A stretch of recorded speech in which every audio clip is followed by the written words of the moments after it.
செலுத்த வேண்டிய சின்னம் இரட்டை மெழுகுவத்தி, இரட்டை மெழுகுவத்தி, இரட்டை மெழுகுவத்தி என்று கூறிக்கொண்டு, கட்சியில் இணைந்து எங்களோடு செயல்பட விரும்புபவர்கள் எங்கள் தம்பிகள் இந்த படிவத்தை கொண்டு வருவார்கள்.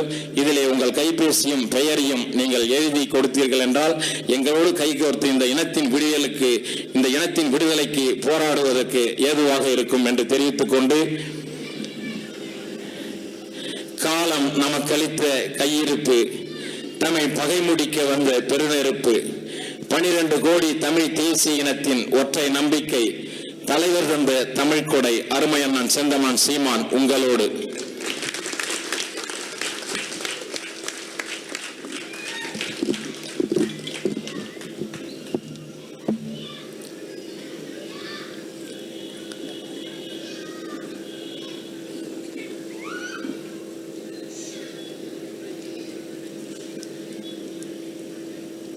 என்னுடைய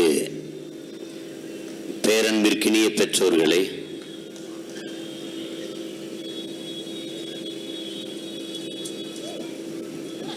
என் உயிருக்கினிய உடன் பிறந்தார்களே,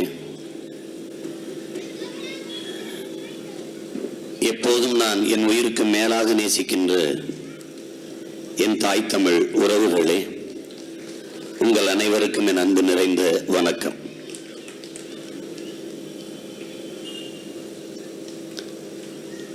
தமிழர் இன வரலாற்றில் இது மிக நெருக்கடியான ஒரு காலகட்டம்.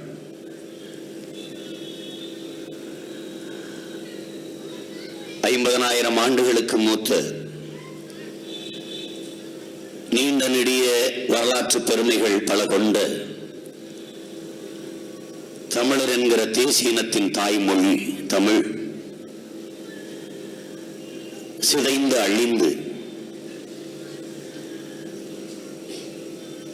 அவர்களுடைய கலை, இலக்கியம், பண்பாடு இவையெல்லாம் சிதைந்து அழிந்து ஏறக்குறைய தமிழர்கள் தமிழர்களாகவே இல்லாத நிலையில் ஒரு தேசிய இனத்தின் மொழியை மீட்சிவிட வைத்து தமிழ் தேசிய இனத்தை மறுகட்டமைப்பு செய்ய வேண்டிய ஒரு கால தேவைக்கு, வரலாற்று கடமைக்கு தள்ளப்பட்டு நிற்கிற நிலையில் உங்கள் பிள்ளைகள் இந்த தேர்தலை எதிர்கொள்கிறோம்.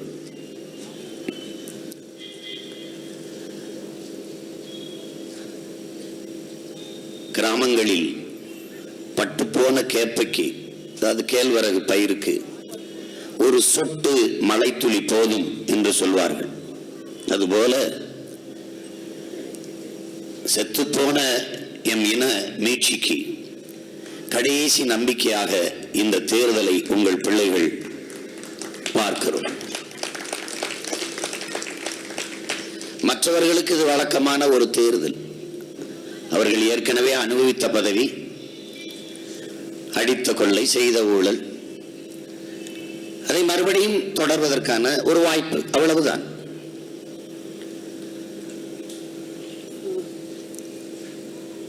ஆனால் உலகத்திற்கு அறிவியல், நாகரிகம், பண்பாடு, கலை, இலக்கியம், வேளாண்மை எல்லாவற்றையும் கற்பித்துக் கொடுத்த ஒரு பேரினத்தின் பிள்ளைகள், அறிவிலே, ஆற்றலிலே, வீரத்திலே, மானத்திலே, கொடையிலே எல்லாவற்றிலும் சிறந்து விளங்கிய ஒரு தேசிய இனத்தின் மக்கள் இன்றைக்கு அழித்தொழிக்கப்பட்டு ஒரு அழிவின் விளிம்பில் தன்மானத்துக்கு என்ற கட்சி கண்ட தமிழன் ஒரு அவமான சின்னமாக உலக அரங்கில் நின்று கொண்டிருக்கிற ஒரு நிலையிலேதான் எல்லாம் முடிந்து விட்டது என்று எம்மின மக்களை எண்ணிக்கொண்டிருக்கிற காலகட்டத்தில் தான் இது முடிவல்ல, தொடக்கம் என்று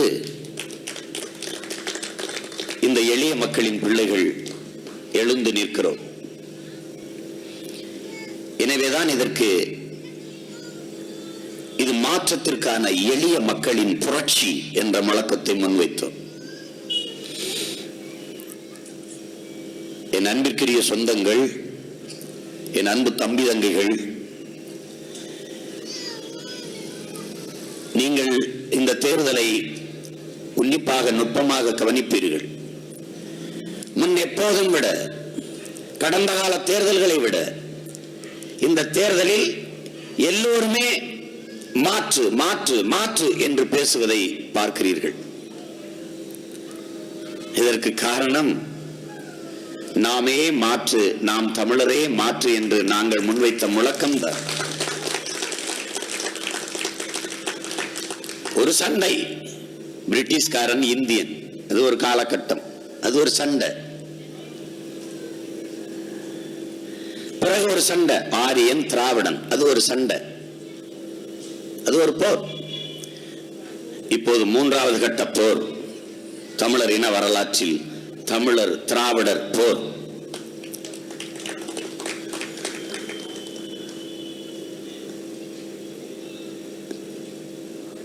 எல்லோருமே ஊழலை ஒழிக்க வேண்டும், லஞ்சத்தை ஒழிக்க வேண்டும், மதுவை ஒழிக்க வேண்டும் என்று பேசுவதை பார்க்கிறீர்கள். எல்லா கட்சியும் சொல்லுது, எல்லாமே நான் தான் மாற்று, நான் தான் மாற்று. ஒரு இறந்த வீட்டில் வந்தால் வாயிலை நெஞ்சிலே அடிச்சுட்டு வயிற்றிலே அடிச்சுட்டு கத்துறது போல நான் தான் மாற்று, நான் தான் மாற்று, நான் தான் மாற்று. தலைநகரம்ங்கிற ஒரு படத்துல என் நண்பர் சுந்தர்சி எடுத்த படத்துல வடிவேல் 400 அப்படிதான் 400 அப்படிதான் 400 அப்படிதான் என்று சொல்வது போல எல்லாமே மாற்று மாற்று மாற்று என்று சொல்வதை பார்க்கிறோம். அதுவெல்லாம் வெறும் வார்த்தை மாற்று. உங்கள் பிள்ளைகள் முன்னெடுப்பது வாழ்க்கை மாற்று, வரலாற்று மாற்று. அதை புரிந்து கொள்ளும். ஒரு வார்த்தையில மாற்று. அவர்கள் ஊழலை ஒழிக்கணுங்கிறாங்க, அதை ஒத்துக்கொண்டுதான் நாங்க இந்த களத்துக்கு வந்தோம். ஏன் ஊழலை ஒழிக்கணும்? அதுக்கு உங்க எல்லாரையும் முதல்ல ஒழிக்கணும். ஒழிச்சாதான் அந்த ஊழலை ஒழிக்க முடியும். மூதறிஞர் ராஜாஜி அவர்கள் காலம், அவர் ஆட்சி காலத்தில் குலக்கல்வி திட்டத்தை கொண்டு வந்தார். ஆனால் இந்த குடிக்கொள்கையை, மது கொள்கையை கொண்டு வரல. ஆனால் ஊழல் லஞ்சம்ங்கிற வார்த்தை காதல விழல. பெருந்தலைவர் காமராஜர் இந்த நிலத்தை ஆண்டார்கள். மது கிடையாது. இந்த சாராயத்த காசுல நம்மளை படிக்க வைக்கல. 6000 பள்ளிக்கூடங்கள் மூதறிஞர் ராஜாஜி அவர்கள் காலத்தில் பள்ளிக்கூடத்தை நடத்த, அரசு பள்ளிக்கூடத்தை நடத்த காசு இல்லை என்று மூடிவிட்டார்கள். ஆனால் பெருந்தலைவர் காமராஜர் அவர்கள் வந்த பிறகு அந்த 6000 பள்ளிக்கூடங்களையும் திறந்து, அதற்கு மேலும் பல்லாயிரக்கணக்கான பள்ளிக்கூடங்களை திறந்து நம்மை எல்லாம் படிக்க வைத்தார்கள்.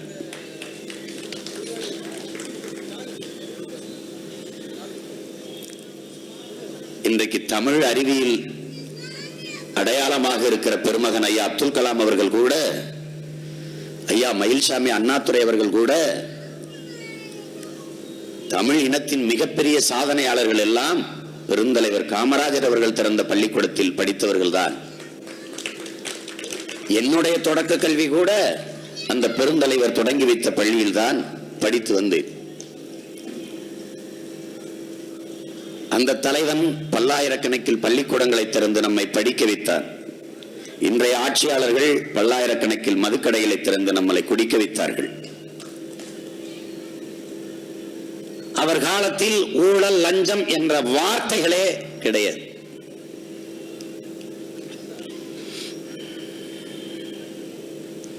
அதற்கு பிறகு ஐயா பக்தவச்சலம் அவர்கள், அவர் இந்தி திணிப்பை ஏற்றுக்கொண்டார், அதை எதிர்க்கல, அவர் செய்த பிள்ளை. ஆனால் அவர் காலத்தில் கூட மது இல்லை, ஊழல் லஞ்சம் என்கிற வார்த்தை இல்லை. பேரறிஞர் அண்ணா அவர்கள் 1.5 ஆண்டுகள் இந்த நாட்டை ஆண்டார்கள். அவர் காலத்தில் மது இல்லை, இந்த மது கொள்கை இல்லை. ஆனால் ஊழல் குற்றச்சாட்டு 2 அமைச்சர்கள் மேல சுமத்தப்பட்டது. அதில் ஒரு அமைச்சர் இன்றைக்கு நம்மோடு வாழ்ந்து கொண்டிருக்கிற பெருமதிப்பிற்குரிய பெருமகன் ஐயா கலைஞர் அவர்கள். அன்றைக்குத்தான் தொடங்கியது. அன்பிற்குரிய மக்களே, இந்த நாட்டில் உண்மை நேர்மை, எளிமையான நிர்வாகம் என்று பெருந்தலைவர் ஆட்சி காலத்தில் இருந்ததை ஊழல், லஞ்சம், ஆடம்பரமான நிர்வாகம் என்று மாற்றியது அன்றிலிருந்துதான் தொடங்குகிறது. மறுபடியும் உண்மையும் நேர்மையும் எளிமையான நிர்வாகத்திற்காக உங்கள் பிள்ளைகள் உங்களிடத்திலே வந்திருக்கிறோம். மாற்றம் என்பது வெறும் சொல்லல்ல, அது செயல். இதை என்னுயிர் தலைவன், என் அன்பு அண்ணன் மேதகுவே பிரபாகரன் அவர்கள் எங்களுக்கு கற்பித்தது. சொல்லுக்கு முன் செயல், செயலே சிறந்த சொல். இது புரட்சியாளர் சேகுவாரா சொல்லுகிறார். சொல்லுக்கு முன் செயல் என்கிறார் என்னுடைய தலைவன் மேதகுவே பிரபாகரன் அவர்கள். எனவே மாற்றம் என்பது வெறும் வார்த்தையில் வருவதல்ல, ஒவ்வொருவருடைய வாழ்க்கையில் இருந்து வருவது, என்னிடமிருந்து வருவது, உங்களிடமிருந்து வருவது, நம் ஒவ்வொருவரிடமிருந்து வருவது. நான் இந்த உலகத்தை எப்படி பார்க்க விரும்புகிறேனோ அந்த மாற்றம் முதலில் என்னிருந்துதான் தொடங்க வேண்டும். எனக்குள் எந்த மாற்றத்தையும் ஏற்படுத்த முடியாத நான் சமூக மாற்றத்தை ஏற்படுத்த முடியாது. ஆங்கிலம் கலவாமல் என் தாய்மொழியை பேசணும்னு நான் நினைக்கிறேன்னா பேசணும், பேசி காட்டணும். என்கிட்ட கேட்கிறேன், ஏன் சீமான் தமிழ் தமிழ்னு சாகுற அப்படின்னு. என் தாய்மொழி தமிழுக்காக சாகாம வேற என்ன குடிச்சுட்டா சாக முடியும்? செத்துருக்கான் 500க்கும் மேற்பட்டவன் என் இன முன்னோர்கள், நடராஜன் தாளமுத்து தொடங்கி எண்ணற்ற பேர் செத்துருக்கான். என் மொழி செத்து விடக்கூடாது என்று. ஏன் மொழி சாகக்கூடாது? மொழி செத்தா என் இனம் செத்து போகும். என் முகம் சிதைஞ்சிட்டா என் முகம் சிதைஞ்சு போகும். மொழி என் அடையாளம், என் முகம், என் முகவரி. நான் இறந்து போனால், என் முகம் சிதைந்து நான் இறந்து கிடந்தால் எப்படி என் பிணத்தை உங்களால் அடையாளம் காட்ட முடியாதோ அப்படி என் மொழி அழிந்து போனால் என் இனத்தை உங்களால் அடையாளம் காட்ட முடியாது. இதுதான் உலக வரலாற்று உண்மை. உங்களைப் போல, என்னையை போல எலும்பு, நரம்பு, ரத்தம், சதை எல்லாம் இருக்கு. நரிக்குறவ தோழர்களுக்கு, சகோதரர்களுக்கு, நம் உறவுகளுக்கு எல்லாம் இருக்கு. ஆனால் இந்த தேசம், இந்த நாடு அவனுக்கு என்ன கொடுத்திருக்கிறது? கல்வி, மருத்துவம் என்ன கொடுத்திருக்கிறது? சட்டமன்ற உறுப்பினர், மாமன்ற உறுப்பினர், காவல்துறை அதிகாரம், மாவட்ட ஆட்சி பணி எதுவுமே இல்லை. ஏன்? அவன்கிட்ட மொழி இல்லை. மொழியை இழந்தவன் நாடோடியாக அலைவான். அப்படி நாமும் அலைய போகிறோமா இல்லையா என்பதை முடிவு செய்து கொள்ள வேண்டியது நமது பொறுப்பு, நமது கடமை, நமது முடிவு. உலக வரலாற்றை வாசித்து நேசித்து நிற்கிற உங்கள் பிள்ளைகள் இதை எடுத்து சொல்ல வேண்டியது எங்கள் கடமை. சொல்றோம். ஏறக்குறைய நமது தாய்மொழி சிதைந்து அழிந்து போனது என்ற உண்மையை நாம் ஒத்துக்கொள்ளும். அதனால்தான் நம் தாய்மொழியில் பிறமொழி கலவாமல் பேச வேண்டும் என்று பேசுறோம். என்னிடத்துல கேட்பாங்க, பழகிருச்சு, நீ சொல்றதெல்லாம் கரெக்ட் தான் சீமான், நீ சொல்றதெல்லாம் கரெக்ட் தான், ஆனா அது சொல்றதெல்லாம் சரிதான் என்று கூட சொல்ல முடியல.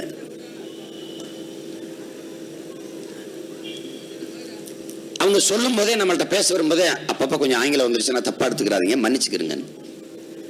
மிக சாதாரண வார்த்தையை தூக்கி போட முடியல. பால்ல தண்ணி கலந்தா வாங்க மறுக்கிற எனது சொந்தங்கள், அரிசியில எண்ணெயில தண்ணி கலந்தா வாங்க மறுக்கிற என் சொந்தங்கள், எதுலையுமே கலப்படத்தை விரும்புறது இல்லை. ஒரு சாதி விட்டு இன்னொரு சாதி பொண்ணு எடுத்துக்கிறது இல்லை. ஒரு மதம் விட்டு இன்னொரு மதம் பொண்ணு எடுத்துக்கிறது இல்லை. வெட்டிக்கிட்டு குத்திக்கிட்டு சாகுறான். கலப்படத்தை விரும்பல. அரிசியில கல்லு கிடந்தா ஒவ்வொரு கல்லாய் எடுத்து போட்டுட்டு சமைக்கிறான். அவ்வளவு பொறுப்பு. அரிசியில் கல்லு கிடந்தால் பொறுப்போட எடுத்து போட்டு சமைக்கிற அருமை சொந்தங்கள், அருமை தாய்மொழியில் மட்டும் பிறமொழி சொற்களை கலந்து கலந்து பேசுவது எப்படி ஏற்படும்? டீ என்றும் டிஃபன் என்றும் ரோடு என்றும் எல்லாமே ஆங்கிலம். ஆனால் அது தமிழ் என்று பேசிக்கொண்டால் ஆயிரும். தாய்மொழியை மறந்த இனம் உலக வரலாற்றில் வாழ்ந்ததாக செய்தி இல்லை. இந்தியா விடுதலை பெற்ற நாடு என்று நீங்கள் நினைத்தால் அதை நான் அதுக்கு ஒன்றும் செய்ய முடியாது. இந்தியாவை இன்னும் வெள்ளைக்காரன் தான் ஆண்டு கொண்டிருக்கிறான். அப்போது நாட்டில், இப்போது நாக்கில் ஆண்டு கொண்டுதான் இருக்கிறான். இந்தியாவில் என்றைக்கு ஆங்கிலம் ஆட்சி மொழியாக இருக்கிறதோ அதுவரை இந்தியா அடிமைதான், விடுதலை பெறல. அதனாலதான் உங்கள் பிள்ளைகள் ஒன்றிலிருந்து தொடங்கல புரட்சிய, ஒரு புள்ளியிலிருந்து தொடங்குறோம். இந்த தமிழ்நாட்டை அழிச்சிடறோம். வெண்ணிலா கபடி குழுல தம்பி பரோட்டா சூரி சாப்பிடுவானே, பரோட்டாவை பந்தயம் கட்டி சாப்பிடுவான். 50 பரோட்டா சாப்பிடணும், 100 ரூபா பந்தயம். அவன் 50 சாப்பிடுவான். ஆனா அந்த எடுத்து வச்சவன் கொடுக்க, பந்தயம் கட்டினவன் கொடுக்க பயந்துக்கிட்டு 8 கோட்டை குறைச்சு போடுவான். ஏய், நீ 42 தான்டா சாப்பிட்டுருக்க, 50 சாப்பிடல. சாப்பிட்ட எனக்கு தெரியாதா? போப்பா, நீ போய் சொல்ற. போ, வச்சுட்டு போ. சால்னாவை அழிச்சு கிழிச்சிட்டு மறுபடி புரட்டா கொண்டா. டேய், நீ போய் கொடை போடுறான்பா. இப்ப நாம என்ன பண்றோம்? அழிச்சு கிழிச்சிட்டு சாப்பிடுறோம், மறுபடியும் இந்த கோட்டை நம்மளே போடுறோம். கருணாநிதி போட்ட கோடு, ஜெயலலிதா போட்ட கோடுல நாம பார்த்துட்டோம். புதிய ஒரு தமிழகத்தை படைக்கிறோம், பூமியின் சொர்க்கமா படைக்கிறோம். என்னென்ன மாற்று? பணம் இருப்பவன் தான் அரசியல் செய்ய முடியும். அந்த நிலையை அறவே மாற்றம். தன் நலம் சார்ந்த கொடுமையான சர்வாதிகார ஆட்சி முறை இதுவரை நாம் அனுமதித்துக் கொண்டிருந்தது. ஆனால் நமது தாத்தன் பெருந்தலைவர் காமராஜர் காலத்தில் இருந்த ஆட்சி முறை தன்னலமற்ற அன்பான சர்வாதிகார ஆட்சி முறை. இப்ப மாற்றம். தன்னலம் சார்ந்த கொடுமையான சர்வாதிகார ஆட்சி முறையை மாற்றி தன்னலமற்ற அன்பான சர்வாதிகார ஆட்சி முறையை கொண்டு வரோம். எல்லாத்தையும் மாத்திரம். இதுவரை இருந்த தீய ஆட்சி முறையை ஒழித்து தூய ஆட்சி முறையை மலர செய்கிறோம். மாற்றம். பணம் இருப்பவன் தான் நல்ல கல்வியை கற்றுக்கொள்ள முடியும். ஏழைக்கு ஒரு கல்வி, பணக்காரனுக்கு ஒரு கல்வி. இந்த நிலையை மாத்திரம். அனைவருக்கும் சமமான தரமான கல்வி, எல்லாருக்கும் இலவசம் என்ற நிலையை கொண்டு வரோம். ஏன்? ஒரு நாட்டின் எதிர்காலம் அந்த நாட்டின் பள்ளி அறையில் தான், வகுப்பறையில் தான் தீர்மானிக்கப்படுகிறது என்கிறார்கள். எனவே என் தேசத்தின் எதிர்காலத்தை எங்கள் வகுப்பறையில் தீர்மானிக்க வேண்டும் என்பதற்காக கல்வியை அனைவருக்கும் பொதுமையாக்குறோம். ஏழைக்கு ஒண்ணு, பணக்காரனுக்கு ஒண்ணு. வசதி இருக்கிறவன் நல்ல கல்லூரியில் படிக்கலாம், வசதி இல்லாதவன் படித்தாலும் படிக்கவில்லைனாலும் போகலாம் என்று இல்லை. இந்த நாட்டில் ஏழைக்கு ஒரு மருத்துவம், பணக்காரனுக்கு ஒரு மருத்துவம் என்ற நிலை. அதன் மாற்றம். அருமை சகோதரர் யுவராஜ் சிங்குக்கு புற்றுநோய். அமெரிக்காவில் மருத்துவம் செய்து கொண்டு உயிரோடு வந்துவிட்டார். அம்மையார் சோனியா காந்தி அவர்களுக்கு புற்றுநோய் என்கிறார்கள். அது என்ன நோயோ தெரியல, ஆனால் மருத்துவத்தை அமெரிக்காவில் செய்கிறார்கள். இந்த நாட்டின் மிகப்பெரிய தலைவிக்கே இந்த நாட்டில் மருத்துவம் செய்ய முடியல. 69 ஆண்டு கால சுதந்திர இந்தியா, தெற்காசிய பிராந்தியத்தின் மிகப்பெரிய வல்லாதிக்கம், 2020 உலக பெரும் வல்லாதிக்கமாக வேண்டும் என்ற கனவோடு நிற்கிற தேசம், சொந்த நாட்டு மக்களுக்கு ஒரு உயர்ந்த தரமான மருத்துவத்தை தர வக்கற்ற நிலையில் நிற்கிற நாடு. அவர்களுக்கெல்லாம் புற்றுநோய் வந்தது. அமெரிக்க தேசத்தில் மருத்துவம். நமக்கு வந்தால் நேரா பாடையில் படுத்து சுடுகாட்டுக்கு செல்ல வேண்டியதுதான். இந்த நிலையை மாற்றம். அது மாற்றம். இந்த நிலையை மாற்றம். என்ன மாற்றம்?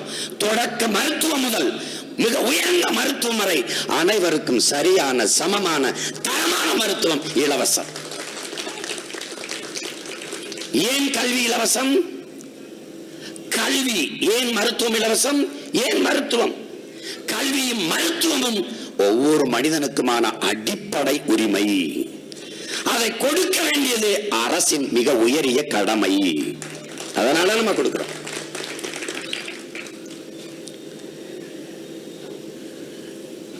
இதுதான் தேவை. இதுதான் தேவை. பிறகு குடிநீர், தண்ணீர். என் மக்கள் இங்கே வாழ்கிற எனது சொந்தங்கள்கிட்ட கேளுங்க, குடிக்கிற நீருக்கு என்ன பாடுபடுகிறார்கள் என்று. நீர் என்பது உயிர் ஆகாரம். உயிர் ஆகாரம். நீர் இல்லாம உலகத்துல எதுவுமே இல்லை. ஏன்? என்ன உயிரினம் இல்லை, உலகமே இல்லை. ஆனால் அந்த நீர் அதன் தேவையை நிறைவு செய்ய இந்த நாட்டில் என்ன திட்டம் இருக்குது? படித்த பிள்ளைகள், என் அறிவார்ந்த உறவுகள் அமர்ந்திருக்கிறீங்க. 720 கோடிக்கு மேல மக்கள் தொகை தொட்டுட்டோம் உலகத்துல. 720 கோடி. இந்தியாவில் 120 கோடி. உலக மக்கள் தொகையில பெருந்தொகையை வைத்திருக்கிறவன் சீனாவும் நம்மளும் தான். இதை கவனிச்சுக்கணும். 2 விழுக்காடு தான் குடிநீர் இருக்கு. 2 விழுக்காடு. கொஞ்சம் தான் இருக்கு குடிக்கிற நீர். அப்ப இதை தெரிந்து கொண்டவன ஒருத்தன் சிந்திக்கிறான், இதை 20 விழுக்காடு ஆக்குவதற்கு என்ன வழி? 2 விழுக்காடு தான் இருக்கா, ஐயோ பேராபத்தை இந்த உலகம் சந்திக்க போகுது, அதை 20 விழுக்காடு ஆக்குவதற்கு என்ன வழி என்று சிந்திக்காது, ஓ 2 விழுக்காடு தான் இருக்கா, அப்ப இந்த நீரை உறிஞ்சி வித்தால் நல்லா சம்பாதிக்கலாம் என்று நினைத்தான் பாருங்க. அதுதான் ஒட்டுமொத்த உயிரினத்திற்கும் செய்த பச்சை துரோகம். இதுதான் இந்த உலகத்துல நடந்த மிகப்பெரிய கொடுமை. அதனாலதான் 3வது உலக போர். எதனால? ஆயுதம் தேவையில்லை, அருவாக்கம்பு தேவையில்லை, துப்பாக்கி தேவையில்லை, பீரங்கி தேவையில்லை, தண்ணி. செத்தே போவான் தண்ணி இல்லாம. இப்ப ஏறக்குறைய செத்துக்கிட்டு இருக்கான். ஏறக்குறைய செத்துக்கிட்டு இருக்கான். இந்த 10 ஆண்டுகள் மச்சான் 5 லட்சத்துக்கு மேல விவசாயி தற்கொலை பண்ணி செத்துருக்கான் நாடு முழுமைக்கும். சில இது செய்தி ஆகுது, சில இது செய்தி ஆகல. செய்தி ஆகல. ஒரு விவசாயி சாகுறான், உங்களுக்கு தொலைக்காட்சியில் வரும்போது இன்னைக்கு ஒரு செய்தி, அவ்வளவுதான். ஆனால் நாளைக்கு நீங்கள் சோறு இல்லாமல் சாக போகிறீர்கள் என்பதற்கான முன்னறிவிப்பு என்பதை உணராமல் நாம் இருக்கிறோம் என்பதுதான் மிக கொடுமையான கொடுமை. அப்ப அறிவார்ந்த மக்கள், அடுத்த தலைமுறை தமிழ் பிள்ளைகள் ஆழமா சிந்திக்கணும். இந்த உலகம் உங்களது இல்ல, என்னது இல்ல. நாம் வாடகைக்கு வாங்கி வாழ்ந்து கொண்டிருக்கிறோம். இது அடுத்த தலைமுறைக்கானது. அதை நீங்க புரிஞ்சுக்கணும். நீ பெரிய மாளிகை கட்டி வச்சுட்ட, உன் மகனுக்கு 5 கார் வாங்கி வச்சுட்ட, ஒவ்வொரு 1 கோடி, 50 கோடியை வங்கியில போட்டு வச்சுட்ட அப்படின்னு நீ நினைச்சுக்கிட்டு இருக்க. அது வல்ல வாழ்க்கை. தூய குடிநீர், தூய்மையான சுவாசிக்க சுத்தமான காற்று, பாதுகாப்பான சுற்றுச்சூழல், நடக்க பாதை, படிக்க கல்வி, வாழ்வதற்கு ஏதுவான பூமியாக அதை வச்சுட்டு போகணும். அதுதான் நீ அவனுக்கு செய்ய வேண்டியது. வெறும் குப்பமேட்டுக்குள்ள குடிக்க தண்ணி இல்ல, சுவாசிக்க காற்று இல்ல, காத்து வீசுதான் நினைச்சிட்டு இருக்க. நீ காற்றையா சுவாசிக்கிறோம்? காற்றையா? ஒரு கார் வெளியிடுகிற நச்சு புகையை கட்டுப்படுத்துவதற்கு 6 மரங்கள் தேவைங்கிறான். இந்த சென்னையில் எத்தனை லட்சம் கார் ஓடுது, எவ்வளவு மரங்கள் இருக்கு? அறிவார்ந்த எனது சொந்தங்கள் சிந்திச்சு பாருங்க. இங்க ஏதோ தெரியாம ஒரு அரச மரம் இருக்கு, 2 அரச மரம், இந்த 3 இருக்கு. அது இந்த கோயில் பக்கத்துல இருக்கனால இருக்குதுன்னு நினைக்கிறேன். மற்ற மரங்களுக்கும் இந்த அரச மரத்திற்கும் ஆலமரத்திற்கு இருக்கிற வித்தியாசம், வேப்ப மரம் பகல்ல ஆக்சிஜன் மூச்சு காற்றை வெளியிடுது, இரவுல நச்சு காற்று கார்பன் டை ஆக்சைடு தான் வெளியிடுது. ஆனால் 24 மணி நேரமும் இந்த மண்ணில் ஆக்சிஜனை மூச்சு காற்றை வெளியிடுகிற மரங்கள் இருக்குதுன்னா அது ஆலமரமும் அரச மரமும் தான். இந்த ஆட்சியாளர்கள் எவ்வளவு அக்கறையோடு இந்த மரங்களை நட்டு வளர்த்திருக்காங்க ஒன்னு சொல்லுங்க பாப்போம்.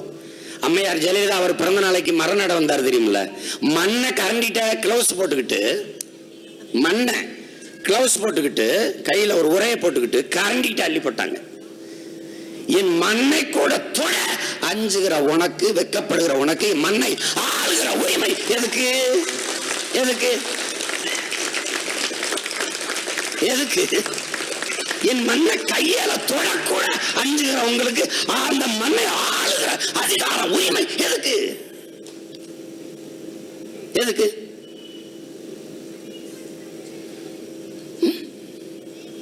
68வது பிறந்த நாள்ல லட்சக்கணக்கா மரம். ஆட்சிக்கு 15 ஆண்டுகள் ஆண்ட காலத்தில எல்லாம் லட்சக்கணக்கா மரத்தை நட்டிருந்தால் இந்த பூமி சொர்க்கமா மாறி இருக்கும். எல்லாம் நம்பி பயனில்லை. முடிவெல்லாம் மாற்றம் 10 ஆண்டுகளில் பசுமை திட்டம், 10 ஆண்டு பசுமை திட்டம் கொடுத்தோம். என் மண்ணின் வளத்தை உறிஞ்சி குடிக்கிற சீம கருவேல மரத்தை போர்க்கால நடவடிக்கையில தூக்குறோம். மரங்களின் பிசாசுங்கிறான். அதை 40 அடி ஆழத்துல அகலத்துல 40 அடி நீரை உறிஞ்சிரும். கற்பனை செஞ்சு பாருங்க, 40 அடி ஆழம் 40 அடி அகலம், நீரை உறிஞ்சிரும், நீரே இருக்காது. அப்ப மண்ணுக்குள்ள என்ன நீர் வளம் இருக்கும்? அது இல்லைன்னா காற்றில் மிதந்து வருகிற ஈர பதத்தை உறிஞ்சிரும். அந்த ஈர பதம் தான் மேகமாக போய் உருமாறி மழையை பொழியுது, குளிர்ந்து குளிர்ந்து மேல போய். ஆனா அந்த நீரை உறிஞ்சிருச்சுன்னா மழை எப்படி வரும்? இதுவரை இந்த சீமக்கருவேல மரத்தை எடுத்துட்டு தேக்கு, சவுக்கு, வேம்பு, புலி, புங்க, பனிக்கொன்ற, கனிக்கொன்ற, நாவரு இந்த மரங்களை நட முடியாதா? நட்டு வளர்த்திருக்க முடியாதா? செய்யல. அப்ப என்ன செய்யறோம்? மாற்று. அதனால என்ன? கருணாநிதி ஐயாவுக்கு மாற்று ஜெயலலிதா இல்ல, ஜெயலலிதா அம்மாவுக்கு மாற்று கருணாநிதி ஐயா இல்ல, திராவிட கட்சிகளுக்கு மாற்று இன்னொரு திராவிட கட்சி இல்ல, நாமே மாற்று, நாம் தமிழரே மாற்று என்று வந்தோம்.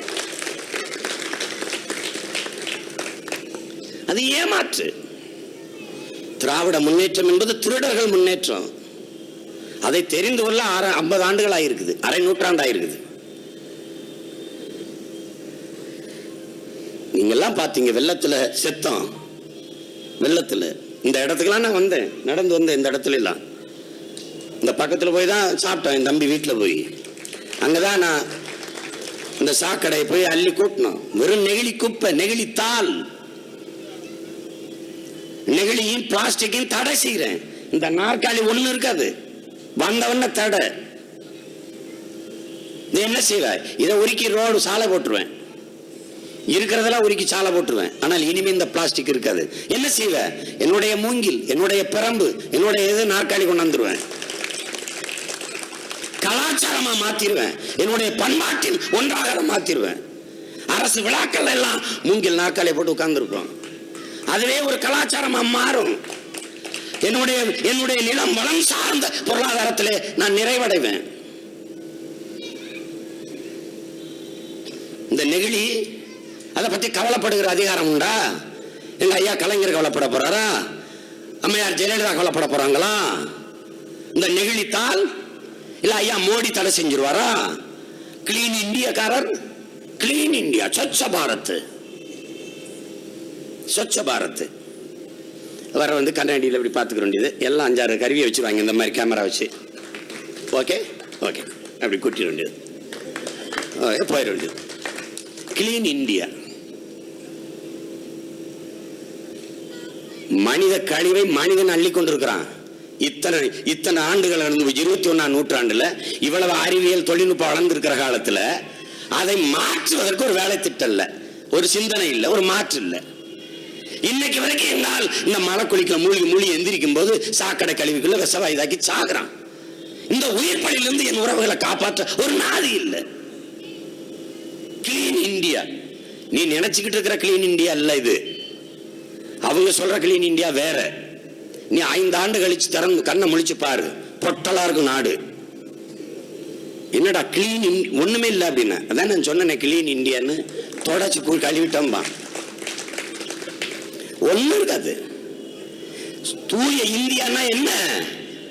ஊழலற்ற, லஞ்சமற்ற, சாதி மத ஏற்றதாழ்வுகளற்ற, பகையற்ற, தீண்டாமை இழிவற்ற, கொலை கொள்ளையற்ற, பாலியல் வன்கொடுமையற்ற அந்த இந்தியா தான் தூய இந்தியா. எல்லாருக்கும் கல்வி, எல்லாருக்கும் வேலை, தூய குடிநீர், இது எல்லாம் என்றைக்கு இந்த நாட்டில் கிடைக்குதோ அதுதான் கிளீன் இந்தியா, தூய இந்தியா. அப்படி ஒரு தமிழகத்தை படைக்கணும்னு இந்த பிள்ளைகள் துடிக்கிறோம். பசி, பஞ்சம், லஞ்சம், கொலை, கொள்ளை, ஊழல், பெண்ணடிமைத்தனம், மது, அடக்குமுறை, ஒடுக்குமுறை, இது ஏதுமற்ற ஒரு தூய தேசம். அதை படைக்கணும்னு துடிக்கிறோம். அதுதான் மாற்று. இந்த நெகிழி, இந்த தாள், பாலித்தீன் தாள் எல்லா வீட்லயும் நம்ம வச்சிருக்கோம். இப்படி போய் பாருங்க, ஒரே குப்பையா கிடக்கும். அந்த தாள் மண்ணோடு மண்ணாக மக்கி போவதற்கு 5 லட்சம் ஆண்டு ஆகும்னு ஆய்வாளர்கள் சொல்றாங்க. அதுவே ஒரு தோராய கணக்கு தான். யார் 5 லட்சம் ஆண்டுகள் உட்கார்ந்து பார்த்துக்க போறது? 5 லட்சம் ஆண்டுக்கு இப்படியே கிடக்கும் மேல. மழை துளி பெய்யும், அந்த தாளில் விழுந்து கீழே போகக்கூடாது பூமிக்குள்ள. அப்படியே அது சூரிய ஒளியில வெப்பமாயி நீராவியாகி மேலே போயிடும். ஒரு சொட்டு தண்ணீரை பூமிக்குள்ள போகக்கூடாது. எந்த வளமும் மண்ணில் எல்லாம் பார்த்துக்கும். எல்லா உணவு விடுதியிலையும் பார்க்குறோம், தட்டுக்கு மேலே ஒரு பாலித்தீன் சீட்டு, தாள், நெகிழித்தாள், அதில் இட்லி, தோசை, பொங்கல் சாப்பிட்றோம். அப்படியே தாளை சுற்றி கொண்டு போட்டுறான். இதே இலை, வாழை இலை, இதில் சாப்பிட்றோம், உடலுக்கு நல்லது. அப்படியே கொண்டு போடுறோம், அதை மாடு திங்கி ஆடு திங்கி 24 மணி நேரத்தில் உரமாயிரும். இல்லை அப்படியே கிடந்தாலும் மண்ணோட மண்ணா மக்கி போய் மண்ணுக்கு உரமாயி வளமாயிரும். எங்கோ ஒரு ஓரத்தில் வாழையை விளைய வைக்கிற ஏழை விவசாயி வாழுவான். அதை விட்டுட்டு இந்த நெகிழி, இதை பற்றி கவலைப்படுற ஒரு தலைவனை சொல்லு நீ பார்ப்போம். அப்ப நாம என்ன செய்யறோம்? மாத்திரம் வந்த உடனே இதுக்கு தடை, பாக்கு மட்டை தட்டு, வாழை இலை உணவுக்கு. அதை எப்படி என்னை சாப்பிட்டுறோம்? நாங்களே அமைச்சர், முதலமைச்சர் எல்லாரும் தட்டில் அந்த பாக்கு மட்டையில சாப்பிட்டு திரிவோம். எதை செய்ய நினைக்கிறோமோ, மற்றவர்கள் எதை செய்ய நினைக்கிறோமோ அதை முதல்ல நாம செய்யணும். அதான் நாகரிகம். என்னை எல்லாரும் நீங்க மதிக்கணும்னு நினைச்சா நான் முதல்ல உங்களை மதிக்கணும். நான் வாங்கன்னு சொன்னா நீங்க வாங்கன்னு சொல்லுவீங்க, நான் வாடானா நீ என்னடான்னு கேட்ப. இதான் இங்க இருக்கிற அடிப்படை பண்பு. அதனால மாற்றம் எனக்குள்ள தான் வரணும். கல்வி எப்படி தரப்படுத்துவாய் சீமான்? மருத்துவத்தை எப்படி தரப்படுத்துவாய் சீமான்? ஐயா கலைஞருக்கு உடம்பு முடியாத போது எம்ஜி ராமச்சந்திரன் படுத்தாரா? அப்படி இருக்க முடியாது. அம்மையார் ஜெயலலிதா உடம்பு முடியல, கொடநாட்டுக்கே மருத்துவரை கூட்டி கொண்டு வைத்து அந்த வேலை இங்கே நடக்காது. சட்டம் என்ன சட்டம்? அமைச்சர், முதலமைச்சர், மாமன்ற உறுப்பினர், மாநகர தந்தை, அரசு அலுவலர் எவரா இருந்தாலும் சரி உடம்பு முடியல அரசாங்க மருத்துவமனையில தான் படுத்து வைத்தியம் செய்து கொள்ளணும். சட்டம் போடுவோம்.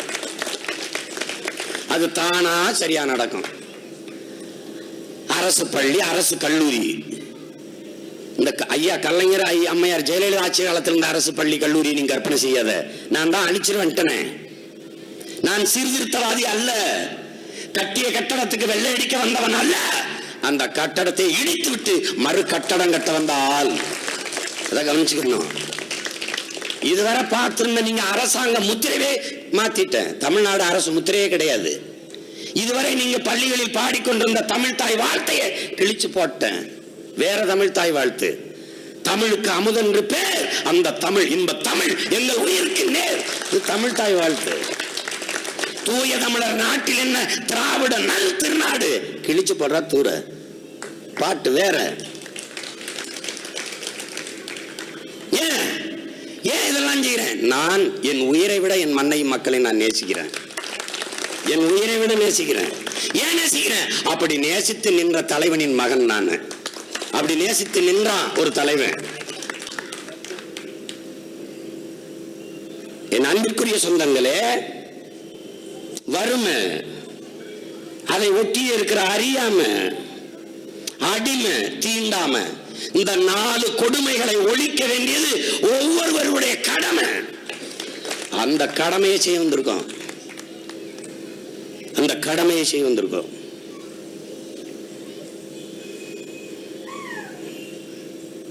என்னால மாவிரைக்கிற எந்திரம் வாங்கிக் கொள்ள முடியும்.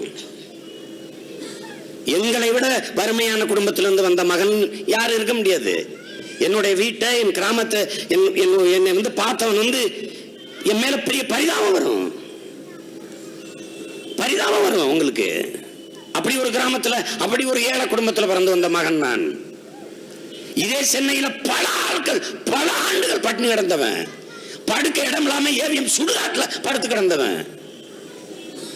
பின்னமேரிக்கிற தோழர்கள் அவர்கள் குளிக்க வச்சிருந்த கிணறுல குளிச்சுட்டு அவங்க படுத்திருக்க கூட்டத்தில் படுத்து கிடந்து வந்தவன்னா. எனக்கு பசினா என்னன்னு தெரியும், வறுமைனா என்னன்னு தெரியும், கவலைனா என்னன்னு தெரியும், கண்ணீர்னா என்னன்னு தெரியும், காயம்னா என்னன்னு தெரியும். எனக்கு யாரும் படிப்பிக்க வேண்டியது இல்லை.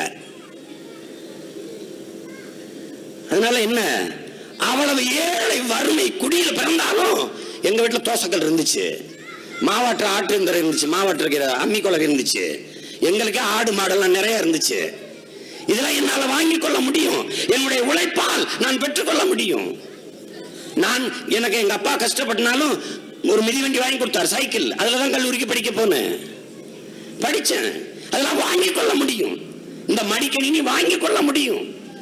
என்னால் வாங்கிக் கொள்ள முடிகிற எல்லாத்தையும் இலவசம் இலவசம், சாதனை சாதனை என்று சொல்லுகிற இந்த அரசு.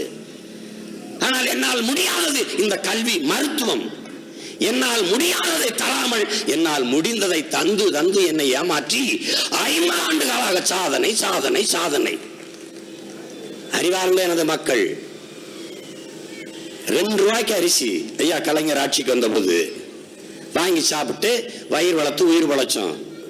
பொருளாதார வளர்ச்சி. 2 ரூபாய்க்கு அரிசி போட்டா தான் இந்த மக்கள் வாங்கி சாப்பிட முடியுங்கிற நில வளர்ச்சி.